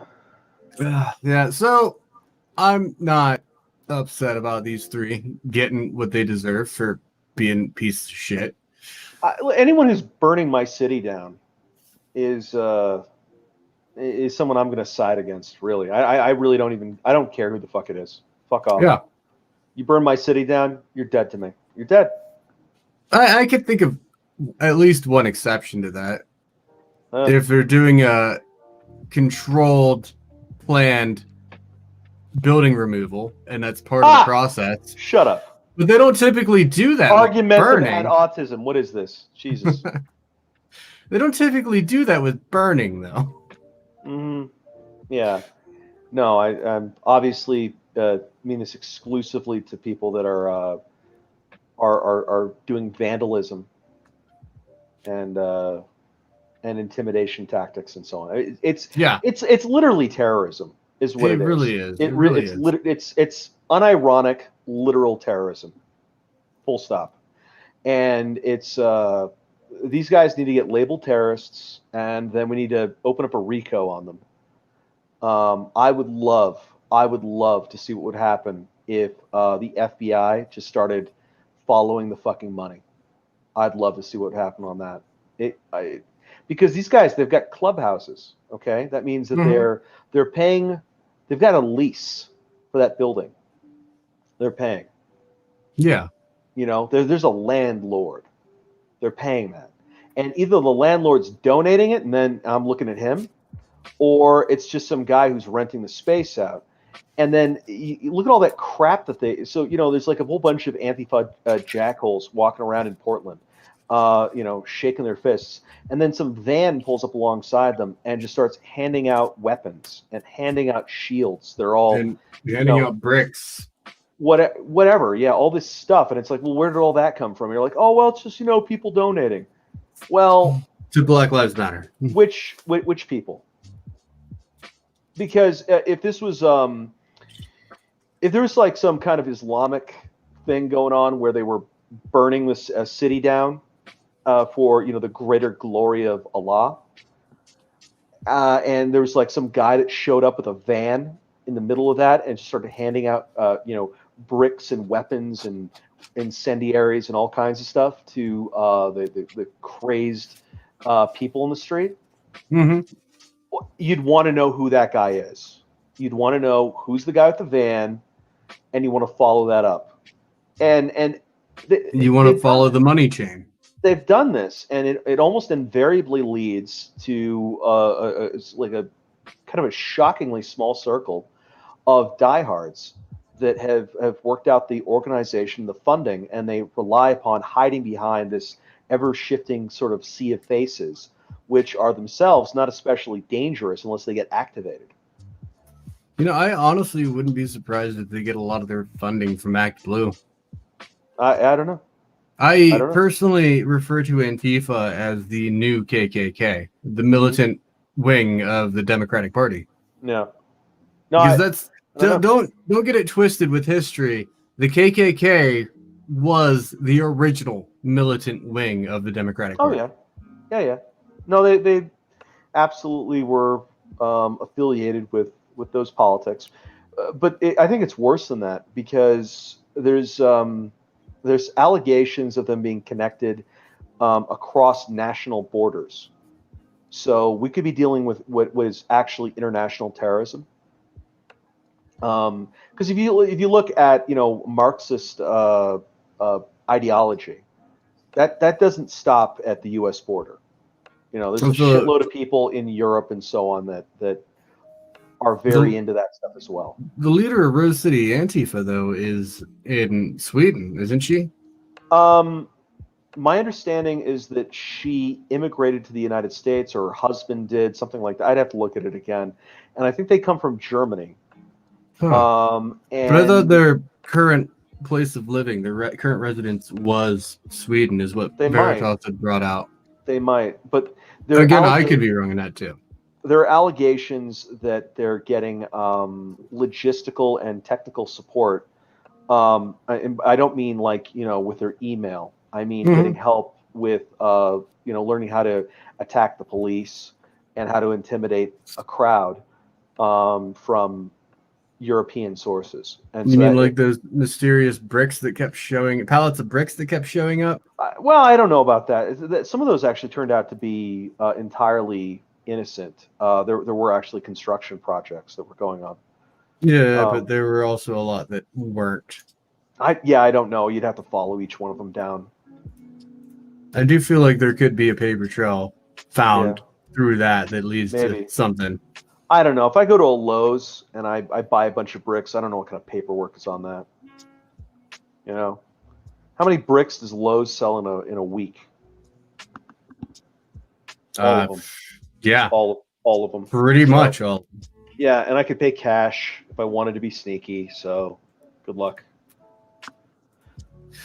So, one thing, this next article, it's pretty interesting about this, is someone asked me when I was defending Kyle, the hero of Kenosha. Right. By the way, that is his full title, and I will refer to him as such. That's fine. You have that power. Yeah. So someone asked me, well, why was he wearing those latex gloves? And my initial response was, I don't fucking know, man. Like, for all I know, he was pretending this was Call of Duty or some shit, and he was trying to imitate all the military people with gloves on. Right. Even though they were latex gloves. Right. So they retweeted me being like, "Oh, look how crazy the right wing is. They believe Right. this shit." And I'm like, Well, I don't "Oh understand yeah." what's sinister about wearing gloves I in that environment. Like I don't don't know even. either, but I think I Who figured out cares? why he was wearing latex gloves. Okay. Suspected teen gunman Kyle Rittenhouse spotted cleaning Kenosha graffiti before shooting. Oh. Okay. So So yeah, there he yeah, I is. mean, Same gloves. look at this fucking kid. Look at all those kids. You know, they're getting their town attacked, and you got these people taking time out of their day to go over there and start scrubbing the side of a building. They're not getting paid. They're doing it because they love their town. True blue fucking Americans. And then the same group of assholes keep showing up every night and trying to burn the town down.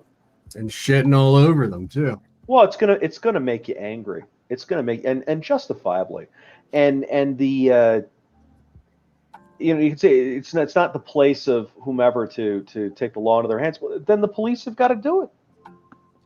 And Yeah. in Kenosha, I don't think it was. I don't. This is an exception because most of the other places have been hit. We're letting it happen on purpose to a certain extent.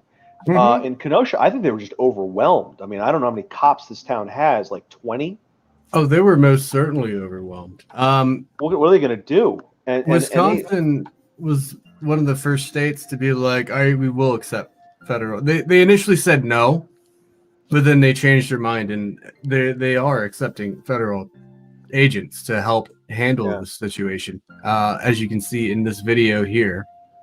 well, the I think the mayor made it clear to the governor that if he didn't knock it the fuck off, the mayor was just going to go and live on network television until the governor's career didn't exist anymore. That makes sense. Well, no, if you're the mayor of Kenosha, Wisconsin, and this is what's happening to your people, what else have you got? You know, that's your nuclear option right there. It's I mean, like, well, even if he thinks though, like this is shit decision.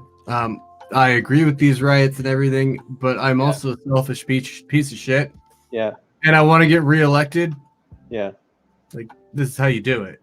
Well, the governor of Wisconsin, I think, is going to have a very hard time getting reelected. I think he's fucked.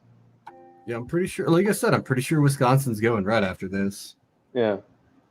So here's a video of this lady recording federal agents and police officers doing what they should have been doing all the fuck along. America's tired of their shit. Yeah.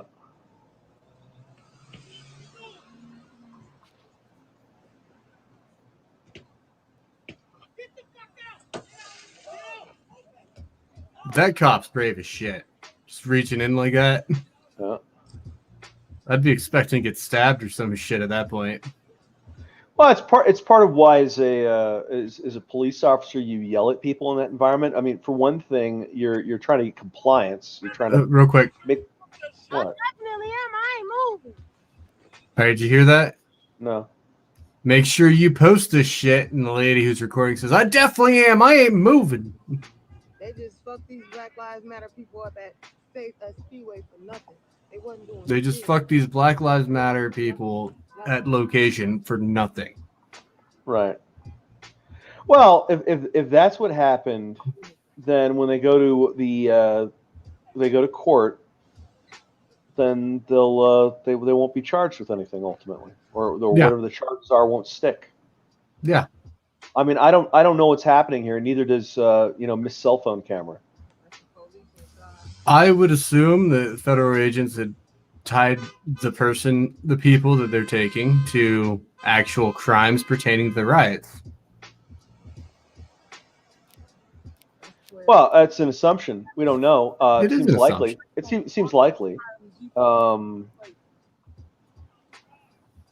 yeah, it's. The closest response the federal agents have ever had to this, pertaining to this particular Was it the Bortak thing? flavor of the Black Lives Matter movement, was taking people in unmarked vehicles, because oh my god, unmarked vehicles, police never use those. And interrogating them for an hour and a half and then releasing them. Yep. Well, it's kind of it kind of has to happen. I mean, if you've got a little town and you've got 20 police officers and you're getting the scum of Chicago descending on your head to burn the whole place to the ground, what are you going to do? Yeah, there's not much you can do.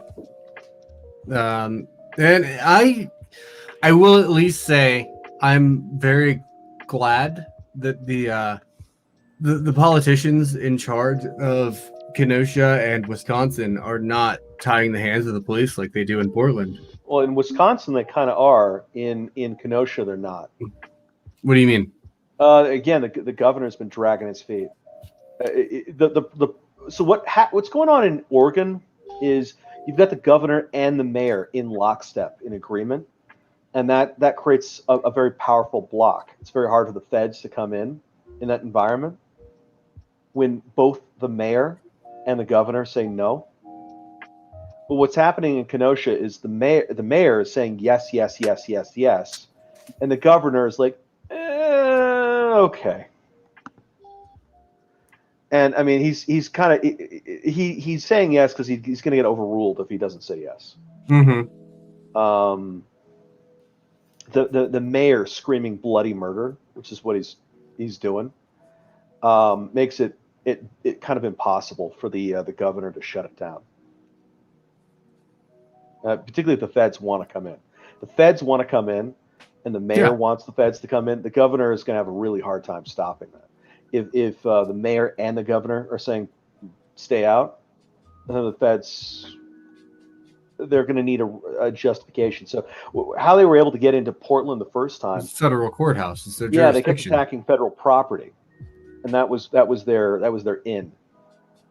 So there's a similar situation in New York, I believe it was.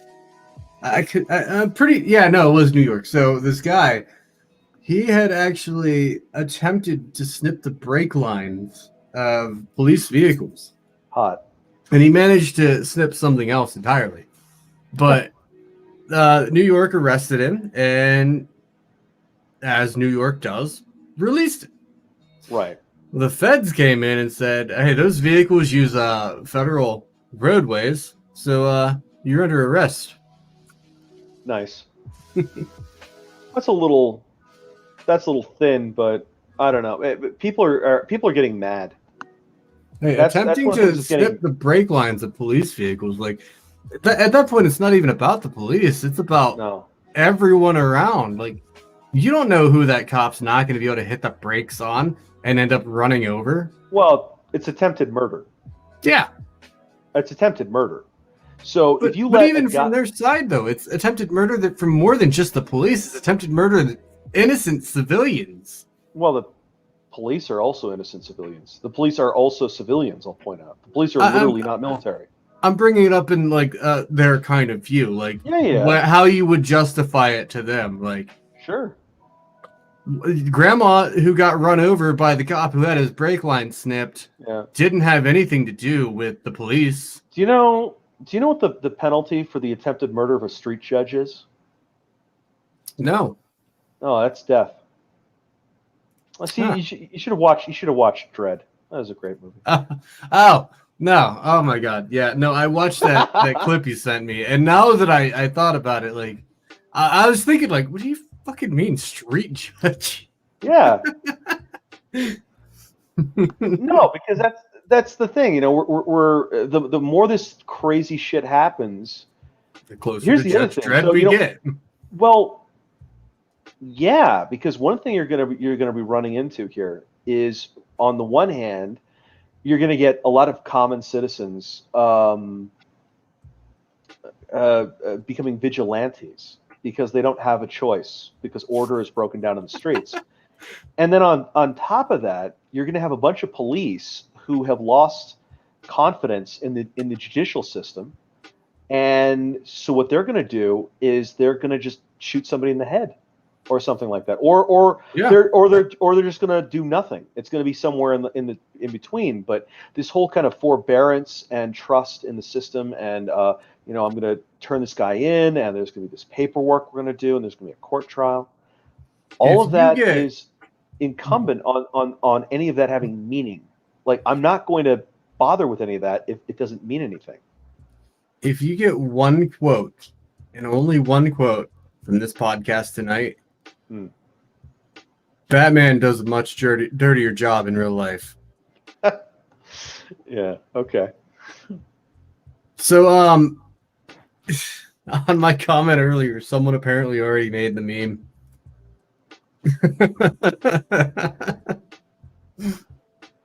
That's 3 UAV unlocked. It's beautiful. I didn't make that. I looked at Discord real quick and saw that. Yeah. So No, I mean it reminds me sounds of it. ghoulish to laugh at an altercation that resulted in a couple men dying and possibly a third man becoming crippled. But to put it into context, they were members of a violent political group that went out onto those streets to engage in domestic terrorism, and they charged a 17-year-old boy with apparent intent to either kill him or badly maim him, and with no provocation to that end.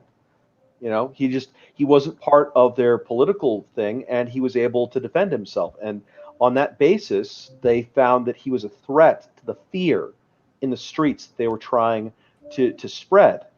That was what was offensive to them. He wasn't allowing them to intimidate people. Did you see what he did after he shot Pedo in the head? I mean, I've watched the video. To those that haven't, he got on his phone immediately. And knowing this kid, like, he goes out, he does community service, he just wants to save his city. And I would not be the slightest bit surprised if that phone call was to 911.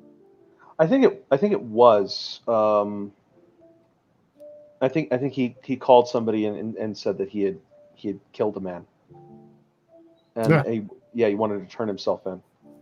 So not only is this kid like, and you even see it in his further actions later in the video after he shoots the other two, he's walking towards the police like, I didn't want to do it, I had to, like complying, following the law to the best of his ability while also maintaining his self-preservation. Yeah. No, I wish I had half the stone this kid has. There are his ticky-tacky criminal violations that this kid committed, but contextually in what was going on in Wisconsin, I don't think it can be cited as mattering, because all this sort of follow these rules and regulation stuff is all within the context of normative order. It doesn't really. I think you're gonna have a hard time arguing in a court of law that he's breaking the law by crossing state lines with his gun and all that jazz. Yeah. So we've actually got a few memes for this, and one particularly pertaining to what you were just saying, because he had every right to defend himself, and that's exactly what happened. So here we go. When you get the police defunded, but now citizens are stepping up to protect life, liberty, and property. No, this isn't how you're supposed to play the game. Right. Yeah. It's one of my favorites. Like that's exactly what happened. He defended himself. He was doing everything that he should do. And then this one's a bit bloody, but it is one of my favorites. These are all some of my favorites. Okay. Fucking Joe Biden sniffing him. Man, what picture doesn't look funnier with Joe Biden sniffing? That's like not real, you know? Joe fucking Biden. All right, so then we've got this one. I love the memes. Absolutely love them. Right. The bicep is weak, but the 5.56 at muzzle distance is strong. Yeah. So you ever watch what's it called? Impractical Jokers? Maybe. I don't know. All right, well, Impractical Jokers, they typically, whenever someone loses at the end of the show, they have to do a punishment. And the other three are like behind the scenes. They got a microphone to an earpiece that the guy can hear. And the loser kind of has to do what they're saying, but he can also hear everything they're saying. Okay, now try to take his rifle. Yeah. No, it's difficult because they died. That one didn't. Well, two guys died. Yeah. But they are. You know, but I just want to I don't want to seem like a ghoul. That's my concern. I don't want this shit to keep happening. No, I don't either. If you, I doubt anyone from Black Lives Matter is listening to this podcast, but if you do not want this to keep happening, don't attack innocent people. Yeah. That's all you got to do. Do the Martin Luther King peaceful protest. I would get behind that shit, you know? A guy has a gun. Maybe don't walk towards him saying shoot me, shoot me, shoot me. That or get it. Right. Or throwing a Molotov cocktail at the back of a kid's head that has a gun like this. You know? Maybe back the fuck off and let the kid pass. He wasn't hurting anybody. Look, I know, I get the I don't want to seem like a ghoul thing, but in the same aspect, like these people, their actions are what led to this. I agree. And not only that, they intentionally they joined a hate group. I don't know, or a domestic terrorist group. I don't. Well, what do we call these Antifa cells at this point? Like, what's the appropriate terrorists. label? I don't, and so they're joining these things. So, a terrorist gets shot in the head. I mean, and I have no qualms doing it either. Now, I'm not saying like someone walks down the street and says, I'm Antifa. I'm not going to fucking shoot that motherfucker. No. But someone walks down the street, throws a Molotov at someone else, and I have a gun. You know, I'm probably going to make sure they're not throwing another Molotov before helping to put the initial person out. Mm-hmm. And it's not even like a, hey, I want to end your life. It's a, dude, you've lost your right to life after what you just did to that person. Yeah. Well, it's on top of all of that, it's also just extremely stupid. The guy has an AR-15. What are you doing? You know, if your notion is I want to stop this kid or something, well, you're not going to do it by walking towards him and saying, shoot me. Right. Well, here's another one that I think you'll enjoy more than the rest of them. Yeah. No, I've seen that one. Yeah. Yeah, so have I. Oh, the memes. The memes make everything more palatable. Yeah. Well, it takes a lot of the sting out of the heavy accusations because you can see a lot of the people making them have no sincerity or integrity in what they're saying. It's just shit that comes out of their face. Yeah, and it definitely spreads the message even further because it's simplistic, you know, and it really. That's why Donald Trump got elected. It changed my mind. Memes. Oh, did you see the video with the guy talking about that? No. Let me see. Here we go. Here, this is a Twitter video. There you go. A Zoom. You play that. It's got audio. All right, so. Oh, shit. Windows of businesses and residential buildings being smashed on University Avenue, which were not preemptively boarded up. This prompted John's employee asked protesters, "Do you want Trump to be elected?" Yeah. So the. Are they trying to get Trump reelected? Seriously. I got a family to support. I got fucking kids to feed. Hey, look, these people don't represent our movement. Well, I'm sorry, but they're with you.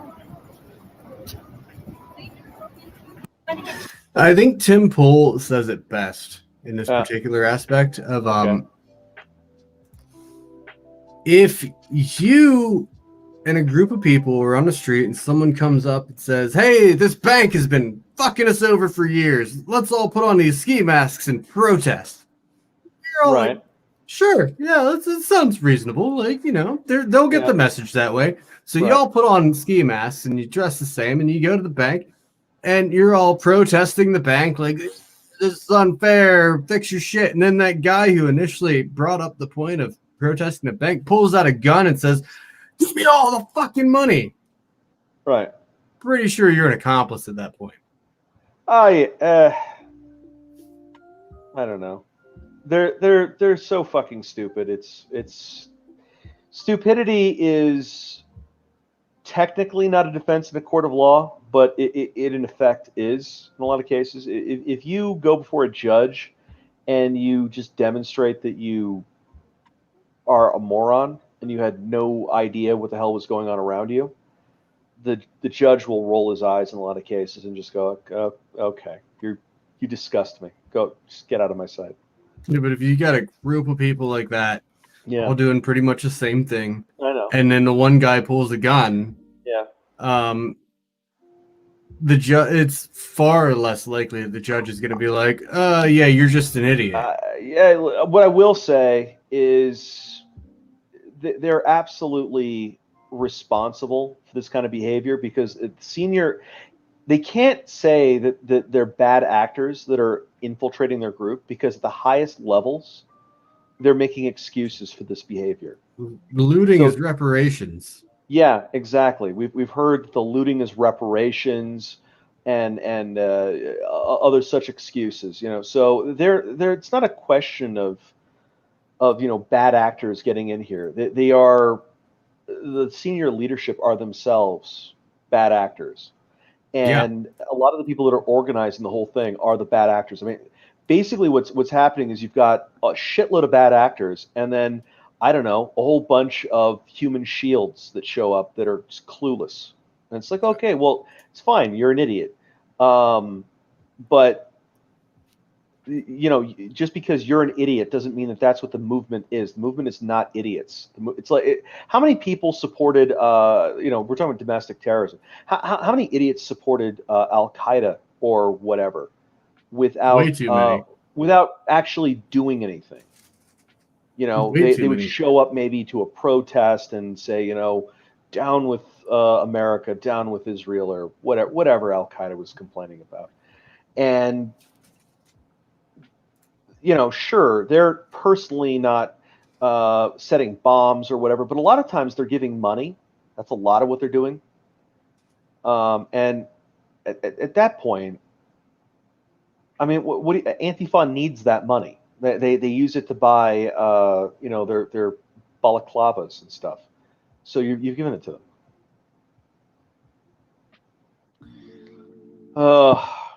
Uni, of course, is telling me that he's gone to the bathroom. So I'm supposed to keep ranting. Apparently, what's this happening? This is never going to work out properly. I think we need to get like catheters or something. We'll get Uni a wireless headset, and then he needs the noise canceling effect of the headphones. on his urine stream. I don't know. Just spitballing ideas here. I don't know. Is anyone literally left in the chat? I have no idea. I got a wave from Based Lindsay. God knows how long ago. I suspect it's just Uni and myself talking to each other. So me padding out the stream is me talking to myself. Yeah, pretty much. What I think is happening. I'm sorry, I really had to pee. No, I don't blame you for it. But you were going off on people supporting Al Qaeda and Antifa, getting Base funding. Lindsay still here somehow. High five, Base Lindsay. Jesus. Hey, I apologize. You know, nature calls. It happens. I'm not shitting on you, man. This is why I usually have a guest. Oh. Oh, man. That's a guy we should get. What? The Papa John's guy. Oh, I'd love to talk to Will Shatner. Yeah. No, not Bill, not John Shatner. John Shatner.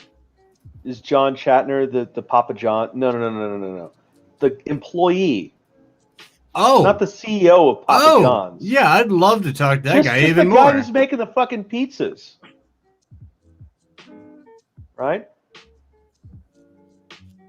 And like all you'd want to know is like, well, just tell me what's been going on in your town. I mean, what is all this? Yeah, I mean, if anyone knows how to get a hold of that guy, he's more than welcome in the stream.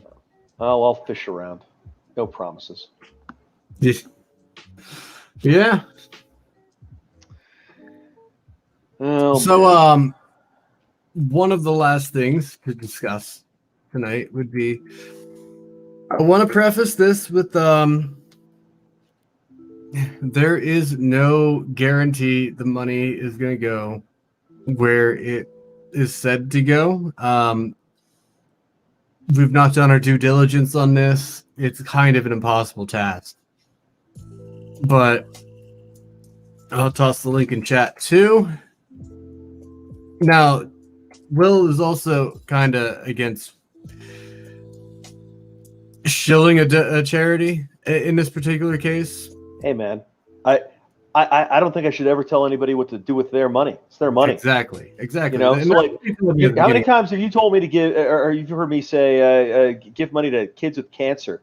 Never. Now, does that mean that I got a problem with you giving money to kids with cancer? No. But you know, that's between you and your sensibilities. You do what you want. No judgment. Yeah, and I'm definitely not saying like, I'm not judging you. Comments are great though. Yeah, I'm trying to find mine. Apparently, you put a haiku in there somewhere. I did, yeah. That was what, like one. How much did they raise so far?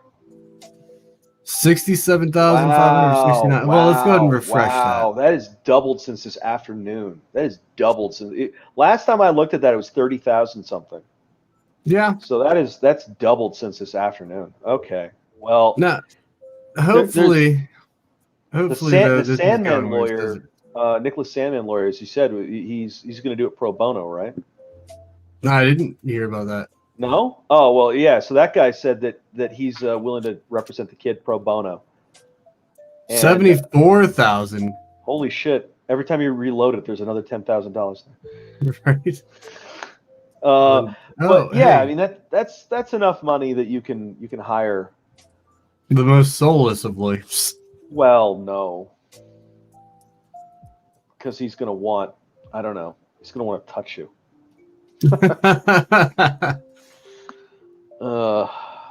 Oh man, I don't remember exactly how long ago I donated. So he stepped up because the police stepped back. Yeah. Thank you for your courage against the communist-funded insurrection. Yeah. Thank you for protecting citizens and their property. Glad you made it out okay. Godspeed? I don't know why the question marks are there for that. Yeah, I don't know. I think they mistook exclamation points for question marks. Probably. Yeah. Let fair due process decide the right and the wrong, not the mob, not the media, and certainly not a bunch of godless Marxists. I am getting a little bit of a hard on all the people citing these guys as Marxists. Oh, they fucking are, though, man. I mean, I know, but I don't know. I've been running into these motherfuckers for most of my life out here in LA, and anytime you point out that that's what they are, they go Gaslight into, you. yeah. It's just endless like little subversion, and you're not making it up because you'll see the motherfucker. I mean, the same guy you're talking about go marching down the street at some point later with a goddamn hammer and sickle flag at some point, and you're like, okay, so you say I'm making it up, but like literally like if I called a guy a Nazi, right? You're like, oh, well, why do you say that? And it's like, well, because he's marching down the goddamn street with a swastika. It's like they'd be like, oh yeah, okay, that makes sense. It's like, okay, well, this guy's got a hammer and sickle flag. So what does that mean? They're like, well, it can mean a lot of different things. Okay, well, your selective nuance has been noted. There we go. I found. Did a control F. Should have done it from the beginning. Boom. Kyle, the hero of Kenosha, helps scumbags. Fuck around and find out. Was this supposed to be a haiku? Yeah, this portion was, yeah. No. It didn't do the format because You know, that's you that's gotta line do one. That's when it- line one. Yeah. That's line two, Right. and then there's line three. Yeah. In the future, when you're donating money to a 17-year-old kid that pops a couple Antifa guys, and you want to respond with a haiku on their GoFundMe page, Mm-hmm. you can put some hyphens, like to do like a double hyphen. That's good. Yeah, that would be good and to do. and that way the fucking thing can't screw it up. It's like, sorry, your stupid formatting is powerless before my hyphens. Wow, Yeah. that guy's paragraph. Cal, you're about to feel like the loneliest person in the world. Oh, dude donated $300. He deserves the paragraph. Yeah, he paid for every word apparently. Yeah. You're not alone. You will be made a symbol of hate by truly evil forces. I don't know what's in your heart, but I suspect it isn't hate. I mean, I'm pretty goddamn certain we've seen evidence of that just in this stream alone. Mm-hmm. Between him, like, cleaning up his community and attempting to call for a medic for the guy he shot in the head. You know? Well, and the other thing is that this is going to get so much fucking worse because here's the next thing that's going to happen. Antifa is going to step their game up, and they're just going to start shooting people. They have guns just like everybody else does. Yeah. They're just going to start shooting people. They're also going to they're a domestic terrorism organization. They're just going to step their game up. So if they see people resisting them, they're like, "Oh, you're not afraid of me. Okay, I need to kill a bunch of you now so that you're afraid again because they need a terrorist needs you to be afraid." So then that's going to cause just this crazy violent feedback loop. And I don't know. I mean, we might get like the Christchurch situation at some point where somebody goes in saying, subscribe to PewDiePie and then shoots a whole bunch of Antifa people in the head in one of their stupid clubhouses. I mean, they're already getting out of control. They're already considered a domestic terrorist group. No, they're not. They're not? No. They're in the process of it. No, well, Trump, they're in the process of it because they keep doing atrocities that will eventually trigger something. But Trump said something about them, thinking that they should be, but to have that happen, there's this whole process you've got to go through. It didn't happen. So they're technically not domestic terrorists yet. So they're in the process of it. And if they start shooting people, that's just going to expedite the process. That is actually the process. Then every atrocity is what pushes them across the line a little bit closer. And then when you get a Christchurch situation where someone goes in and shoots up a bunch of Antifa who are labeled as terrorists, Yeah. by the United States Which is a government. good point. You know, the poor people that were shot in the mosque, they were not terrorists. No, to they the were best of just my knowledge. They just regular happened to be Muslim people Muslim that were people. Yeah. in a mosque. If you go into an Antifa clubhouse, I mean, we're not just talking about people that have a certain belief set. We're talking about people that are actively conspiring to hurt people and intimidate them. So Yeah, it's essentially going into an ISIS or an Al Qaeda clubhouse and shooting them up. Like no one in America, practically no one in America is going to shed a tear over that. They're going to be like, they're fucking terrorists. They threatened our way of life. They threatened our way of life. Well, yeah, They and deal that's with that's the vigilante thing, and it's absolutely coming. This is the danger of the cops not dealing with this, with the courts not dealing with it, because these radical organizations have addresses, you know. Yeah, and if they would have dealt with it to begin with, then none of this would be happening. No, it's just it's going to keep accelerating. So I hope it doesn't. I hope that Antifa calms the fuck down, and then we have a relatively normal election. Somebody wins, somebody loses, and on goes the republic. But it doesn't seem to be what the game that they want wish to in play. one hand So. and shit in the other, right? I know. I'm very saddened that it's going to this place, because it's just going to keep backfeeding on itself. It pisses me off. We were warned so many times. Yeah. I've been sharing shit out of Yuri Bezmenov. Yeah. He fucking warned us. Yeah. And then you still haven't watched James Jesus fucking Angleton, have you? I fucking haven't. You haven't reminded me, dickhead. Oh, I'm sorry, except for every single fucking time we do this show. Yeah, when we do the podcast, but I'm kind of busy when we're doing the podcast. I'm gonna send you the video to your DMs, and then it's just gonna be there, and then that'll be that. Yeah, that'd be a good idea. Unless you decide to send me something else to look at this stream, but wow. Okay. Wow. Well, yeah. Okay. So we were warned by Yuri Bezmenov, and we were warned by what was his name? Andrew Griffin? There's people knew that this was an issue before World War II.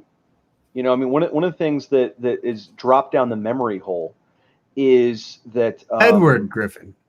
Yeah, I mean, look, be a little careful with him as far as his own credibility, because that guy has claimed some crazy shit over the years. Oh, you mean like black people going to white neighborhoods and shooting children? Like he's got a long list of like weird things he's done. I can bring up an article on Cannon Hennon. Dude, motherfucker predicted Black Lives Matter in 1969. You got to at least give him credit for that. There were black separatist organizations that were associated with Marxism pretty early on. It's been a thing for a while. But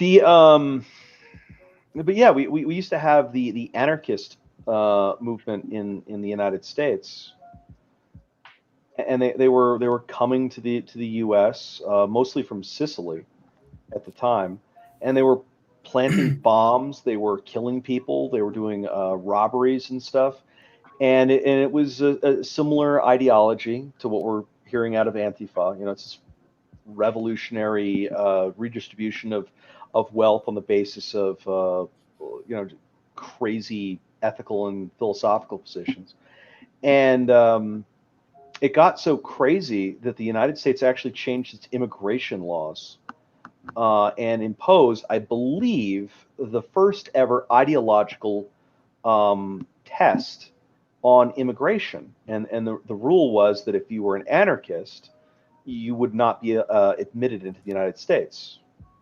So when you showed up at Ellis Island or whatever, they'd ask you, well, are you or have you ever been an anarchist? And if you said yes, they'd be like, oh, it's fantastic. Okay, get back on the boat. Bye. Yeah. Think about that, and it was because there were all of these incidents of extortion and murder and I mean terrorism. And they had a great name for it. They called it propaganda by the deed. That's what they called it. That's what the anarchists called terrorism. And if you think about like what each one of those words means, and in that context, it literally just means terrorism. Because I'm trying to propagandize to you, right, to win you over to my position by doing something. And by doing something, what I mean is murdering some people. So I'm not thinking that that's going to make you think I'm a great guy. What I'm thinking is I'm going to scare you. So I am winning you over to my political position by terrifying you. That's terrorism. And they also had a thing called illegalism, which their notion was that normative society was inherently immoral, and so if you broke the law, if you just went out of your way to just kind of destabilize the laws of the country by doing crazy stuff, it destabilizes the country that has the bad morals and ethics or whatever that you don't like, and so makes it more possible that whatever the hell you're after could happen.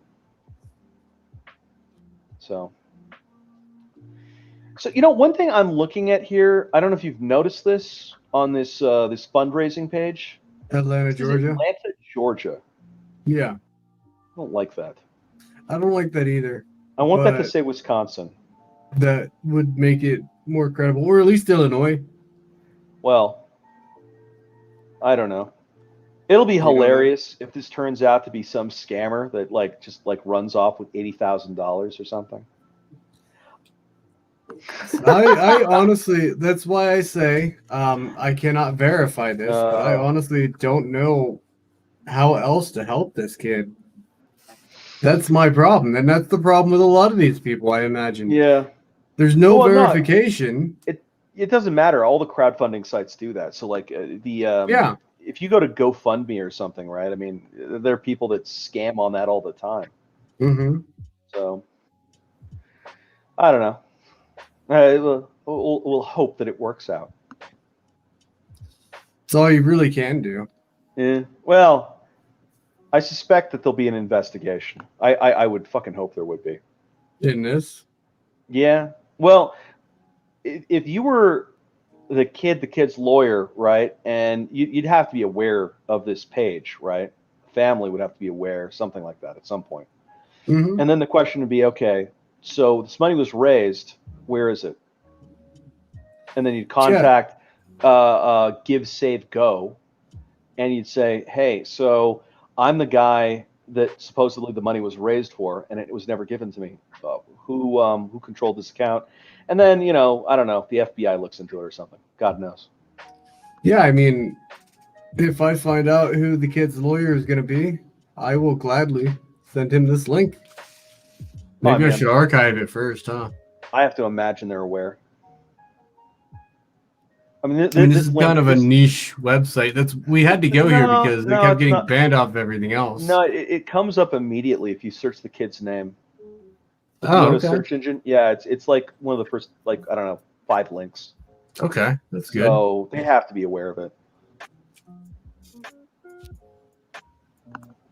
So I assume what happened was that somebody, not him or his family, set this thing up, and they've got the intention of kicking the money over to them whenever they get it, which would be very kind. Lynn warned about fake charities earlier. I don't doubt it.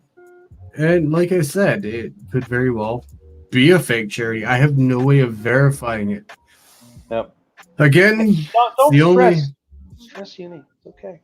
Again, it's the only evidence. This is the only way that man. I'm just saying, I can't verify it. I can't prove it. The only way that I could.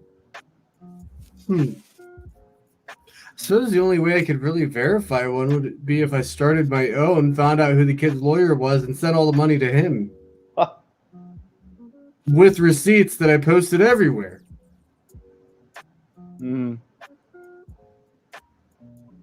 I don't know. It's difficult. I wish there was more I could do. That's all. No, I mean, don't we all? But at a certain point, you know, the money has a limited efficacy. Um, he looks like he's very defensible, and he looks like he's so defensible that he's possibly going to get backed up by the the Republicans, or big political guns are going to show up, because they're not going to touch somebody that is going to embarrass them and make them look like assholes. So This is is something that is this associated with what we just saw there? What the hell? What's this? I How did you don't get here? I don't see anything about Kyle in How did you get here? Lindsay. Yeah, there's nothing written about Kyle in here, Lindsay. Wait. Oh, okay. So she sent you the Fight Back site, like PM'd it to you or something? Yeah, some Linwood person is claiming that this is the official charity to send money to help Kyle Rittenhouse Oh, and advocate for constitutional rights. But I right. don't see anything about Kyle in here. No.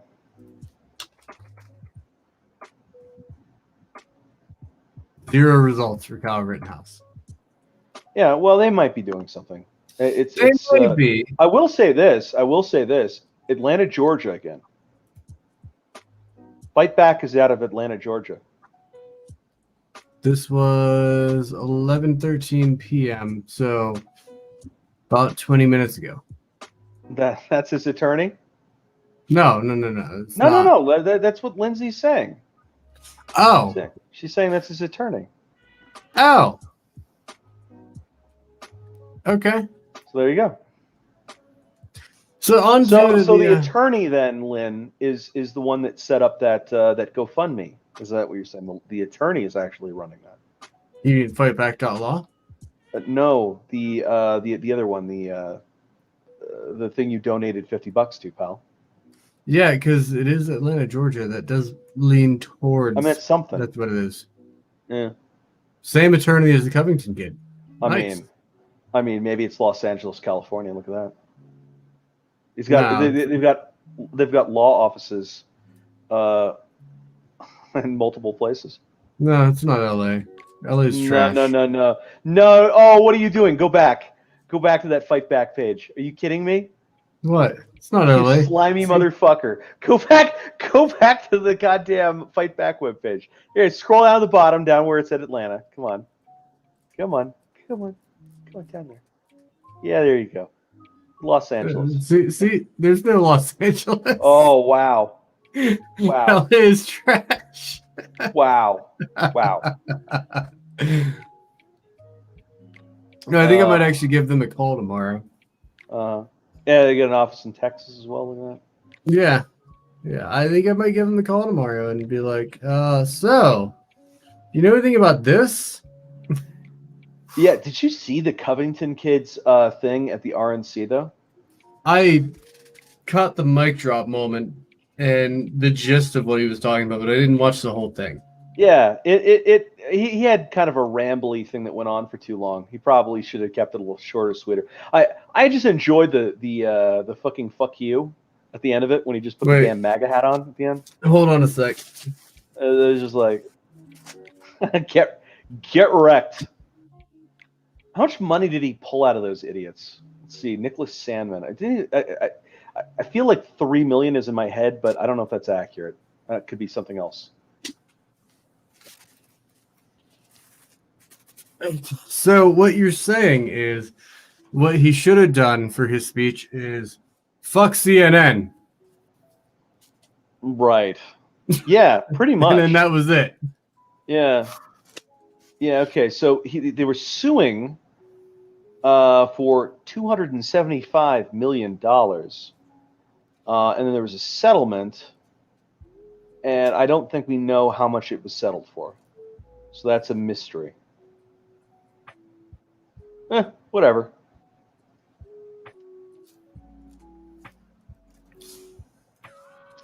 So, how do we know for certain this is Kyle's lawyer? Huh? I'm asking Lindsay. Mm. Like, how do we know for certain this is Kyle's lawyer? Just because they say they're, Well, is that what he's saying? which will fund defense counsel for Kyle Rittenhouse, and it's a 501c4, so that is a good indicator that they're at least a charity. They're probably going to make bank on their own plus it. This caught my eye. The radical left sneers at the truth. They only care about power. They will deny science, logic, and evidence to get their way. They will even say 2 plus 2 equals 5. That's what caught my eye. It's 2 plus 2 equals 5. Yeah, that's so. It's It's true, though. hilarious. Everyone's gone full 1984 with this lately. Wait, It's fair. Huh? who announced it? Kyle did? Can you send a link to that? That'd be great. That would be beautiful. I've never heard of Lynn Wood before. Okay, have you? Will? Huh? Have you heard? Okay, Lindsay and Uni, I have something to inform you. I am name retarded. I am name retarded. You could tell me what somebody's name is. I will just forget it. I'm sorry.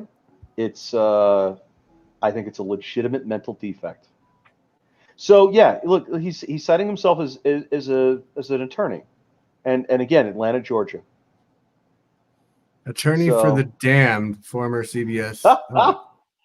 $450 million. What the hell is that? Largest non-intervened Medicare fraud settlement in false claims act history. Wow. Imagine Linwood had something to do with that, I guess. I guess. L. Linwood PC is a dynamic Atlanta-based litigation. See, not LA. Fuck you. LA's trash. They got multiple offices. It's like a franchise. Yeah, they got one in LA. Okay. Yeah, exactly. Like, so a boutique with national reputation and practice with over 43 years of experience. L. Linwood. We invented Coca-Cola. Just so we have it. You know, sometimes Atlanta, Georgia. I know that. It's fine. Has the expertise to handle any civil matter from inception through trial and appeal. What we do. Our firm dedicates 100% of its efforts and resources representing individuals and businesses all across the country in high-stakes litigation and media-sensitive situations. For over 3 decades, clients have called upon L. Linwood. It annoys me that they call him L. Linwood. Just call him Linwood or call him by his first name, Wood, to represent them. I kind of want to know what his first name is now. I really do too. Carter Lawrence. Maybe. Wow, it's Lucian. Lucian Lincoln Wood Jr. So his first name is Lucian. Yeah, I might go by Lynn as well if my first name were Lucian. All right. Well, I'm giving him a call tomorrow for sure, and I'm going to verify that this is where to donate. And I'm going, if that is in fact his lawyer, I'm going to tell him, hey, there's this page that's raising money, and they got $75K. Wow. So, do you remember that Clint Eastwood movie that came out, Richard Jewell? No. Oh, wow. So this was the security guard that got accused of doing a terrorist attack when all he did was he found the bomb. It was a security guard. He found a bomb that was placed at a music concert, and they didn't know who had planted the bomb. So basically, everybody blamed the security guard, like he did it.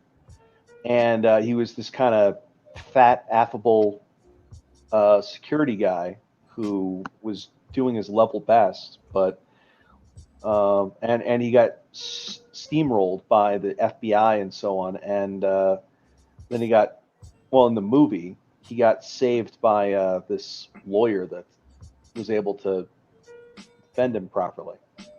So that apparently is the same Lynn Wood. That's apparently the same Lynn Wood. It's the same lawyer. Oh. Yeah. And so Yeah. So his first libel and defamation client was literally Richard Jewell, the security guard falsely accused in the Centennial Olympic Park bombing in Atlanta in 1996.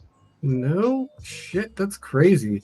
Right. You know, I should really learn, unless you're actually doing your job, Lindsay, to never doubt you. Hey, I never doubted you. Hey, unlike, I never knew that you did doubt as much as I did. You're like, who the hell's Lynn Wood? No, it isn't. No, that's just ignorance. That's not doubt. That was ignorance. All right. Probably brain damage. Drain damage. Yeah, exactly. That stuff. But Lindsay, my hat's off to you. Yes. Thank you.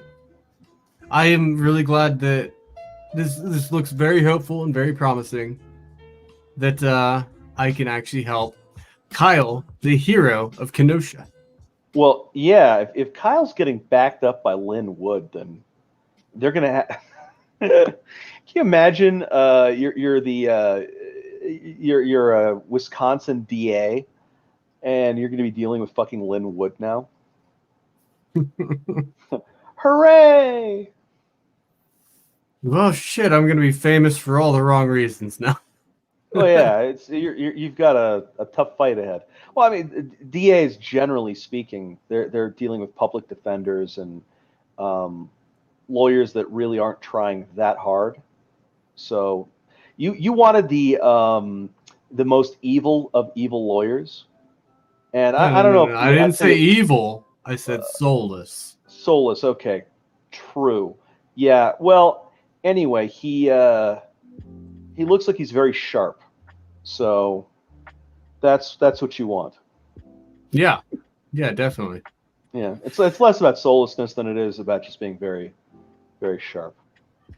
Yeah, but typically the best lawyers are smart, the smart soulless. people are soul. Shut up. Hey, they didn't. Okay, what's his face? Love to rhyme. I'm sorry. Cochran was a scumbag. Yeah. So all good lawyers are also scumbags. Cochran got a guy who was dead to rights, hot murdering someone. Yeah. Off the hook. Look, it's not his fault that Judge Ito was retarded. Also, Judge Ito was a Naked Gun fan. Yeah, not only was Judge Ito retarded, but the prosecution was completely ham-fisted, and then the cops did a whole bunch of dumb stuff at the same time. So Cochran, I mean, they're just giving it to him at a certain point. Like, the only way OJ was going to go down was if I don't know, Cochran turned around in the middle of the courtroom and shot OJ in the head. Because short of that, I mean, this is pretty much what he did. If the sock don't fit, you must have quit. What is the color of that sock? Green. I didn't buy it. It's the same shade of green as your shirt. No, it's a different shade of green, but it's enough that it cuts it off. Yeah. But I didn't buy it. I started looking at getting a house recently, and so I got a hold of the VA loan because I'm a veteran. Mm-hmm. They sent me a package just for looking into them, which came with a pair of socks. Oh, that's very nice. It is nice, but it's fucking random as shit, man. You got a nice pair of green socks, man. These are actually pretty decent looking socks. Look, not gonna lie. I might actually wear them. I'll at least wear them once. Speaking on behalf of the general tax-paying public and our concern regarding the welfare of veterans, our secret terror at night is that you go to sleep at night with cold feet, and so this allows us to get a little peace of mind by sending you some socks. Okay, that's all it is. Don't worry. I have dogs. Dogs are excellent feet warmers. Mm.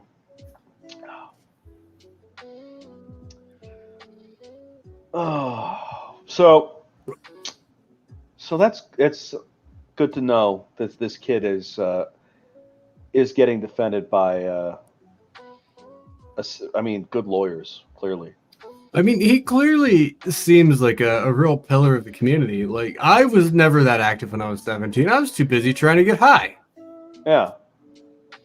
I Well, I was think trying that's to get by and pussy large and get high when I was 17. what the other kids were doing. If you looked in the rap sheet of particularly the guy that got his arm almost shot off, it looks like a bunch of kind of petty addiction and so on. The whole thing with he got caught, I guess, being intoxicated with a firearm, that kind of stuff. I think I was seeing one other Yeah, thing. what in his rap sheet. exactly is that crime right there, honestly? I don't Because know. I don't imagine that you're Wasn't just sitting misdemeanor. at home with fucking pig iron on your hip while you're having a No, few it drinks. would have been in public, and I think I saw one other thing that looked like he got evicted, and I saw something else that looked like his car might have been impounded. Just looking over it didn't look like there were no felonies in there, but it looked like he was having a hard time. You know, you get evicted, your car gets impounded, you get probation for being found walking around intoxicated with a weapon. It's kind of a picture that's getting painted here. Okay, so the first thing to pop up when looking up armed while intoxicated is Wisconsin law. Yeah. And so I just, Control F, armed. Yeah. Operates or goes armed with a firearm while he or she is under the influence of an intoxicant. Mm-hmm. Operates or goes armed with a firearm while he or she has a detectable amount of restricted controlled substance in his or her blood. Oh. So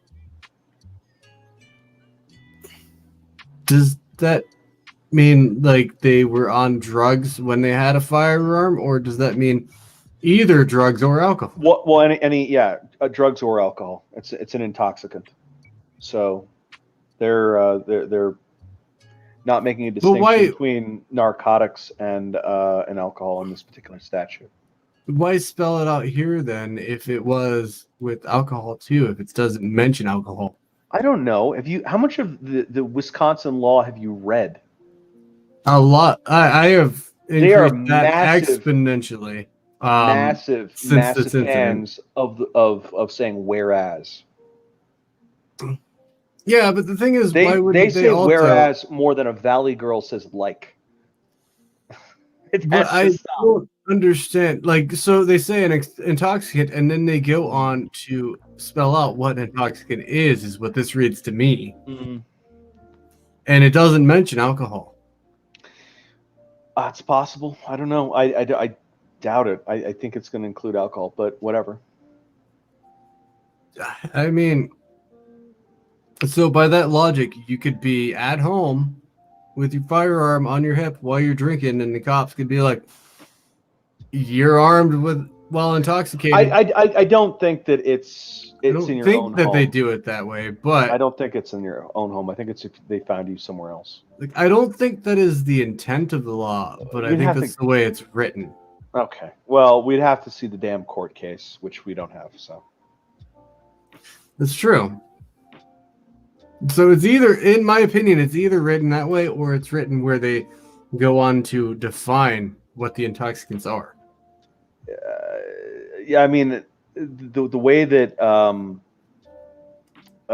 bodies of law work like this is they tend to have lots of references where they'll say they'll use a term and then that term will be defined somewhere else in the legal code.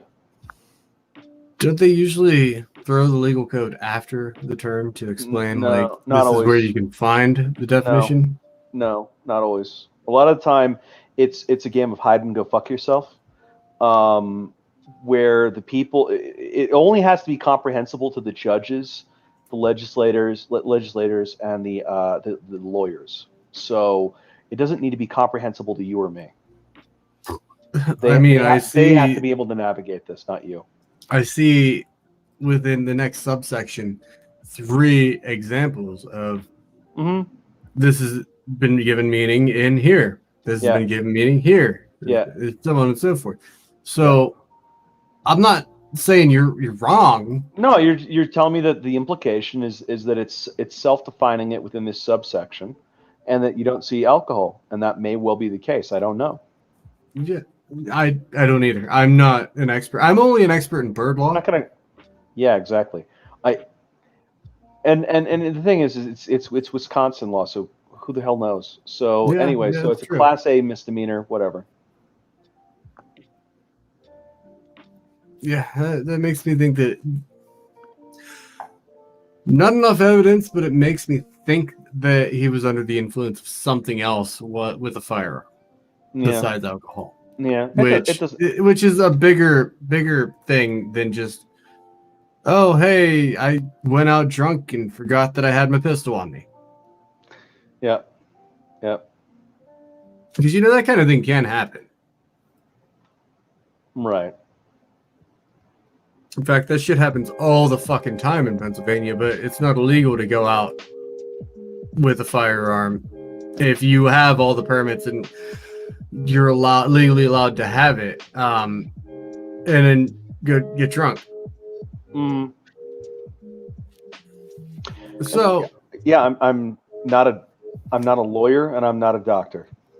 it's true. I'm neither of those things. So Neither am I. So we're just basically. wait a minute. I thought shooting you. the shit. Wait, you're a medic, though, aren't you? Yes, but I'm not a doctor. Oh, I see. Doctors take 6 years of education. I had the equivalent of 1 semester. It was just the basic certification of being a medic. I obviously have had a lot more than that, but to get to the level that I tell people, like, hey, I'm a combat medic, that takes 1 semester of knowledge. Right. So that's mostly just stopping the bleeding, right? Pretty much, yeah. There's a lot more to it. I do know 1 surgical skill, and that's how to stick a tube in someone's neck. Right. Okay. And that's like a base skill that all medics are taught. You got to find the site. You got to. What education would you have to go through to be a registered EMT? A registered EMT. Yeah. Which level? I don't know. Like the guy in the ambulance. Which level? I didn't know there were multiple levels in the ambulance. I just knew there were guys in the ambulance. Yeah, there are 3 levels. There's basic, which is what all combat medics are required to learn, which is the semester's training. Okay, so at that point you can be in the ambulance? Yeah, and they're typically, minor shit and ambulance drivers. Okay. But then there's the intermediate level, which is so, what's the term here? I don't know shit about the intermediate level because, like, not every state has the intermediate level, and Right. it's basically, as the name entails, between basic and paramedic. Right. So, And then so you the paramedic, paramedic which is how much training? at least bachelor's. No, associates. So two- what, like 2 years? Yeah. Okay. And then they're actually considered on par with pre-hospital nurses, which I think is kind of fucking weird because, well, I suppose you could be an RN with 2 years experience, but I just think of pre-hospital nurses as 4 years experience, 4 years training. Right. So yeah, that's on me. So yeah, that makes sense. And the they're doctors, you say, are 6. Yeah. Okay. So a registered nurse is 2, can be 4 if you get a bachelor's, and then doctor's 6. Interesting. Okay. And even with nursing, there's 3 different levels. CNA, which is the nurse assistant, which is the glorified ass wiper. I've done that job. It's not very glorious, as you can guess. And then there's the LPN, licensed practical nurse, or they call it different things in different states. They're kind of like the EMT intermediate. They're in between CNA and RN, and then there's a registered nurse. They can administer medications, and they can do all sorts of shit. So maybe you know this. I don't know. So we keep running into these situations of these guys that are dying of fentanyl or whatever other crazy drug is in their system. They're basically their hearts stop at some point. Mhm. Should there be EMT reform? Because we're talking about police reform. Should there be EMT reform? I mean, because the EMTs, I believe, generally presume that you're not on a whole bunch of crazy street drugs. Yeah, so an EMT how do basic. we go about addressing this problem, or is it just impossible? Well, if you're going with the most basic levels, like it wouldn't be that difficult to teach an EMT basic to administer Narcan. It's an Narcan. Narcan is Or Narcan. naloxone. It's a basically you got your heroin or opioid in your system. Then the Narcan immediately goes to the receptors for those opioids. Just I'm filling this. You can't do shit about it. You're not gonna fill this. I filled this. This is my slot. And so therefore, it prevents the overdose of the opioid. Okay. And what I've been told is it is as soon as you administer that Narcan, it's you're done. You're not overdosed anymore. You're awake. You're puking all over the place. That kind of shit. Okay. So So like if Floyd, for example, had been administered Narcan early on, he probably would still be alive. Right. So that being the case, would it? I mean, because one of the things they're talking about with the police is that they should be, I don't know, given like psychology courses and stuff, which seems a little specious to me. But I'm thinking maybe they should get a semester or something of this EMT training, and then when you're dealing with some junkie who's dying in your arms, and maybe from that then you could then have the Narcan or some similar things like that in the squad car, and they could look at that and they could go okay, and they could use that. I feel like especially in LA, but most police carry Narcan because they did actually talk about Narcan use over the counter for shit. Okay, and it's a needle, I assume. Yeah, I mean in this particular case, it would be an IM injection. You just stab them in the shoulder. Okay, and it's not as immediate as the IV, obviously. Well, I mean, or the Pulp Fiction slam it into her heart thing. Well, that was adrenaline. Yeah, whatever the hell that was. St. Barbara's in California, isn't it? Santa Barbara, yeah. Santa Barbara, yeah. So I looked up Narcan police, and the first thing to pop up: Santa Barbara police saved 6th overdose with Narcan. Okay. So then I guess the question is, how widespread is that? Spectator.org said this is just the title, and I just cursory search. Here, I'll just pop it up over here. Spectator.org says police save thousands from drug overdoses every year. Officers in Pennsylvania reversed 3,779 drug overdoses of Narcan. Okay, so what I'm hearing is that it's pretty common. I don't know necessarily that Minneapolis uses it.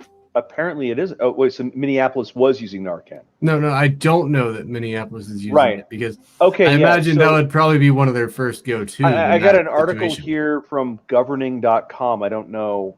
This is May 2019. I say most police still don't carry the drug that reverses an opioid overdose. You would think they would, though, because, and this is not me being like social justice or any shit like that, but just it's very easy to administer, as you can see by the numbers from fucking Pennsylvania, man. Where is it? It's very easy to administer. Like Pennsylvania reversed 3,779 in 2017. Right. And I don't see why you couldn't just do that nationwide, especially considering when you do get this these shady areas where they typically have drug overdoses, So, cops show up first. right. So that would be a perfect example of police reform that would make sense and would save lives. So okay. And honestly, I could teach Drunk Monkey to put an injection in someone's deltoid. Mm-hmm. It's not hard. You got a massive area. Well, yeah. So, On the average person, you've got about that much space in right, the shoulder right, that you can inject this shit in. right. Well, yeah. So something that something that addresses this, because it seems like that might be part of what our problem is. We seem to have a lot of these I can't breathe type people dying, and the reason they can't breathe is because their heart is stopping because they've OD'd. Yeah, makes And sense. then and then the police guy is kneeling on the the small of his Oh. back or whatever. Shit, that's even easier than a deltoid. Look at this. Narcan is a nasal spray. Yeah. Yeah. Bruh, So it doesn't get easier than that. So what I heard with that is the reason it's not getting adopted in a lot of departments is the nasal spray is $75 for 2 doses, apparently, Okay. and then there's an auto injector which they want to sell as well, and the auto injectors that retails apparently for $4,500 for 1 dose. Which Okay. see that one seems like, yeah. So anyway, so the expense of it is such that the a lot of the departments just don't. Okay, so what that's telling me is you got that dosage and you get the nasal spray Mhm. because obviously it's a cheaper option. You do Yeah. that. Yeah. And then when you use it, you send them a bill saying, hey, this is what we used on you. Chunkies have no money. They have no money. Okay. What's your point? What? You'll send a bill to. Okay, so homeless guy is overdosing in the street. How am I going to get my $75 out of this guy? What do hospitals do when they can't get their money from their patients? They charge other patients more money. No. No, They go to the government and say, hey, all these people still owe money. They're not Buddy. paying it, and they're never going to pay it. No, they do both because I got an aspirin once at a hospital and it cost me $1,000. It's absolutely ridiculous.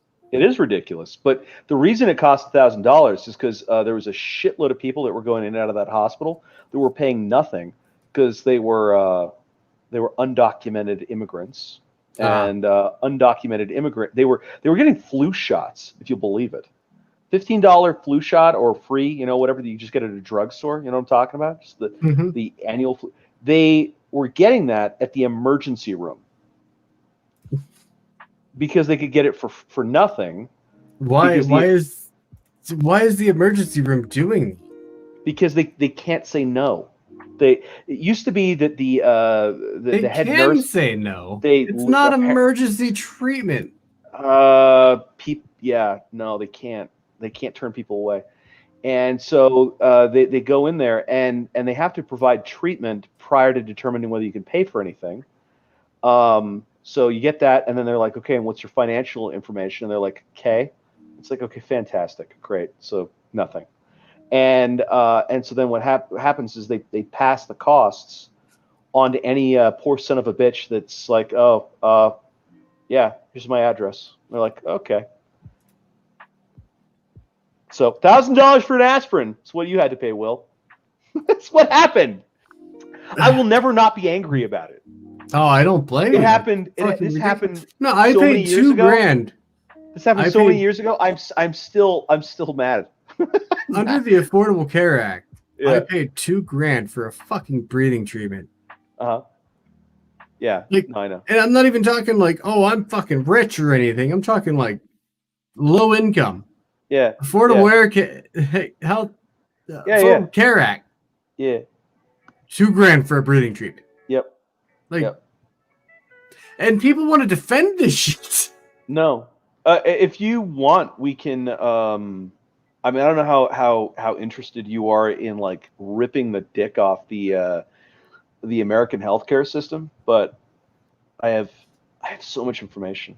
There are definitely a lot of problems with it. There are. It is. But I'm not it's advocating because- Bernie Sanders' bad ideas. Keep in mind. yeah, it's because Uh, of our healthcare system, though, that every other country can get away with socialized healthcare, and that's what I keep telling people. Well, I mean, it's because of everything we do that they can. Because not only that, it's they don't have to provide a military for themselves. Yeah. You know, I mean, so you're looking at all these countries in Europe, and they're spending less than 1% GDP. When without the United States, they'd be spending around 3 or 4. No, So the difference hilarious between, part, though, that is are conquered. the hilarious part, though, is they turn around and go, "Oh, look at the warmonger America! They spend all this money on the military." Like, motherfucker, you're the reason you don't. We're the reason you don't spend that much. No, it's hilarious too, because you know what happens if we start cutting our military budget? They start bitching about it. They start complaining. They bitch at us for our military budget being as large as it is. But you've probably seen what happened with Germany recently, where we started relocating some troops out of Germany and putting them in Poland and relocating some things to I think Japan. And Germany is throwing up a fit about it, in part because they've got some businesses and some communities built up around the U.S. military bases that economically depend upon the activity that happens on those bases to sustain those economies.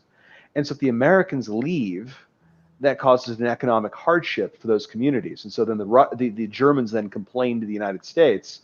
It's like, this is not our problem. Yeah. Why do I care about this? This is stupid. You know, find jobs for your people. It's not my job to get you jobs. It's just like you hear it all the time, though. America's so bad, their healthcare system's so fucked up.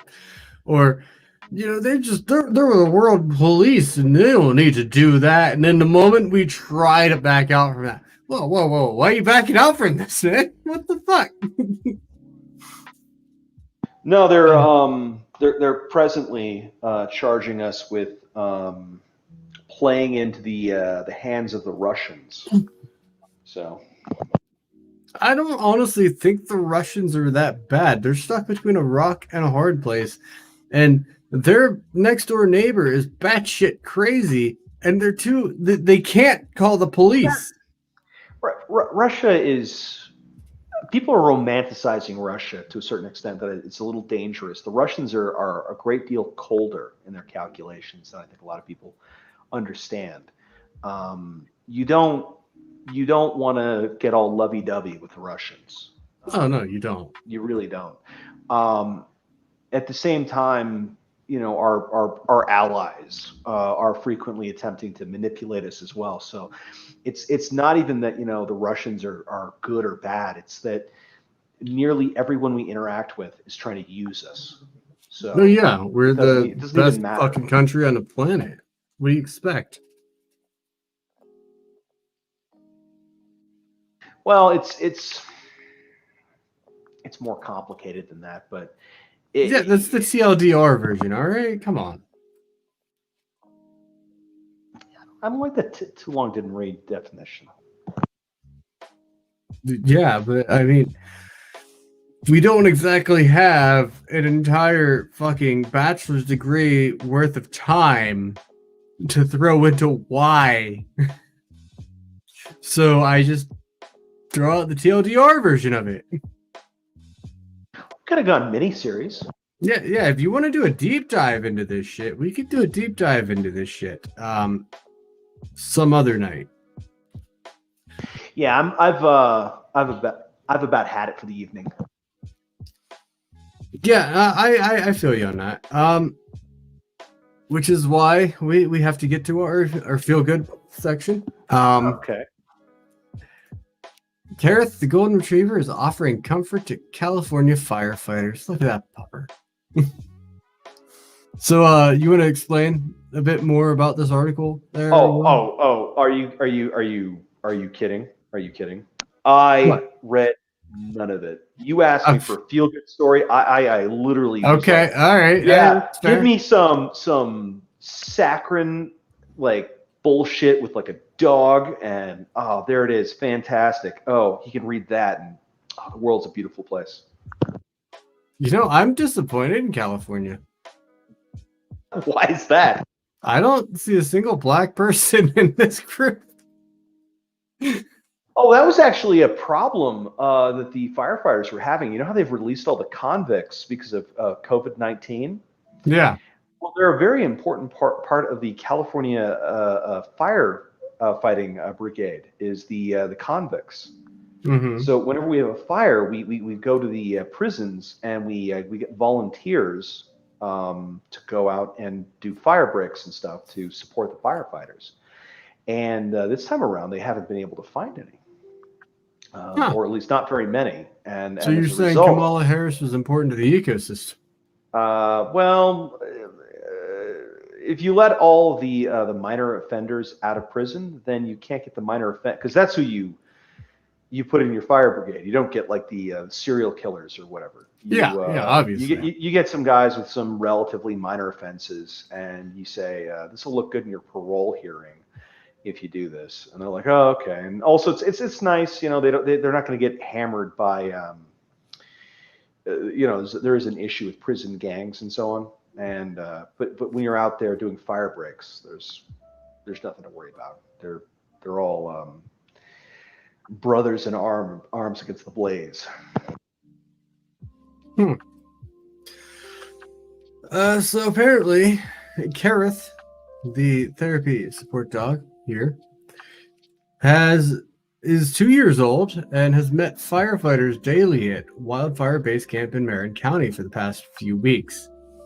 Been calming them, putting smiles on their faces during and after their morning briefings. I mean, I'm not gonna lie, if I was a firefighter and every day before I went out, I got to pet this doggo, and then every day when I got back, I got to pet this doggo, I'd be pretty happy about petting that doggo. 2,500 acre Woodward wildfire has prompted more than 200 firefighters to work on the scene, as well as 5 crews, 17 fire engines, 5 helicopters, and 2 water scooping planes, according to the NBC Bay Area. Kareth visits the firefighters at the wildfire camp base daily. Here's another picture. Look at that. Look at that photo op right there. The dog is adorable. Oh yeah. Oh yeah. Oh, this is entitled Morning Shenanigans at Base Camp. Mm-hmm. So, essentially the doggo is a therapy dog, and he's helping firefighters help with their it's grueling stress. work. It's grueling work. It's really Firefighting or helping the firefighters? The fighting these fires. Oh, yeah. In the mountains and in these forests, it's grueling work. You're going out in the woods, and there are these rolling firestorms coming at you, and so it's tough, and the fire doesn't stop. So they're working themselves to exhaustion while it's happening, and it's basically it's a war, because not only do you have like all these divisions, in the same way that you've got like different military divisions, they're all kind of, there's a whole combined arms thing happening. You're also getting airstrikes on the fire. You're getting 747s and helicopters and whatever, and they're just dumping fire retardant, dumping lake water, whatever. And it's a serious operation. So much appreciated by people that have to deal with the fire out here, I should say. Yeah, I could imagine just having like a real stressful fucking day and just giving that doggo a hug and petting him. No. That would help tremendously. Golden retrievers are pretty cute. They really are. So, next week, Yeah, I'm good for next. I'm good for the next one too. I'm good for Okay. the next week, but not the one after. Okay. If you wanted to host the one after, I would be greatly appreciative. We'll see what we can do. See Yeah. what we can do. You're much more professional with these things, so no guarantees on quality, but I think No, I'll I'm make a fine. swing at it. And we'll talk about if we want to do deep dives or anything at any point. That'd be cool. Sure. Sure. So next Thursday at 9 p.m. Eastern Standard Time, 6 p.m. Wrong time. We will be coming back with some more news. And we Okay. really need to figure out a line to like end the stream on. Like, you know how my stream has I'm getting fed up with this orgasm, stay classy, you know, but we don't really have anything for that. So we'll have to come up with something for that. Right. So, see you, YouTube. Ending There you go. broadcast now. Boom.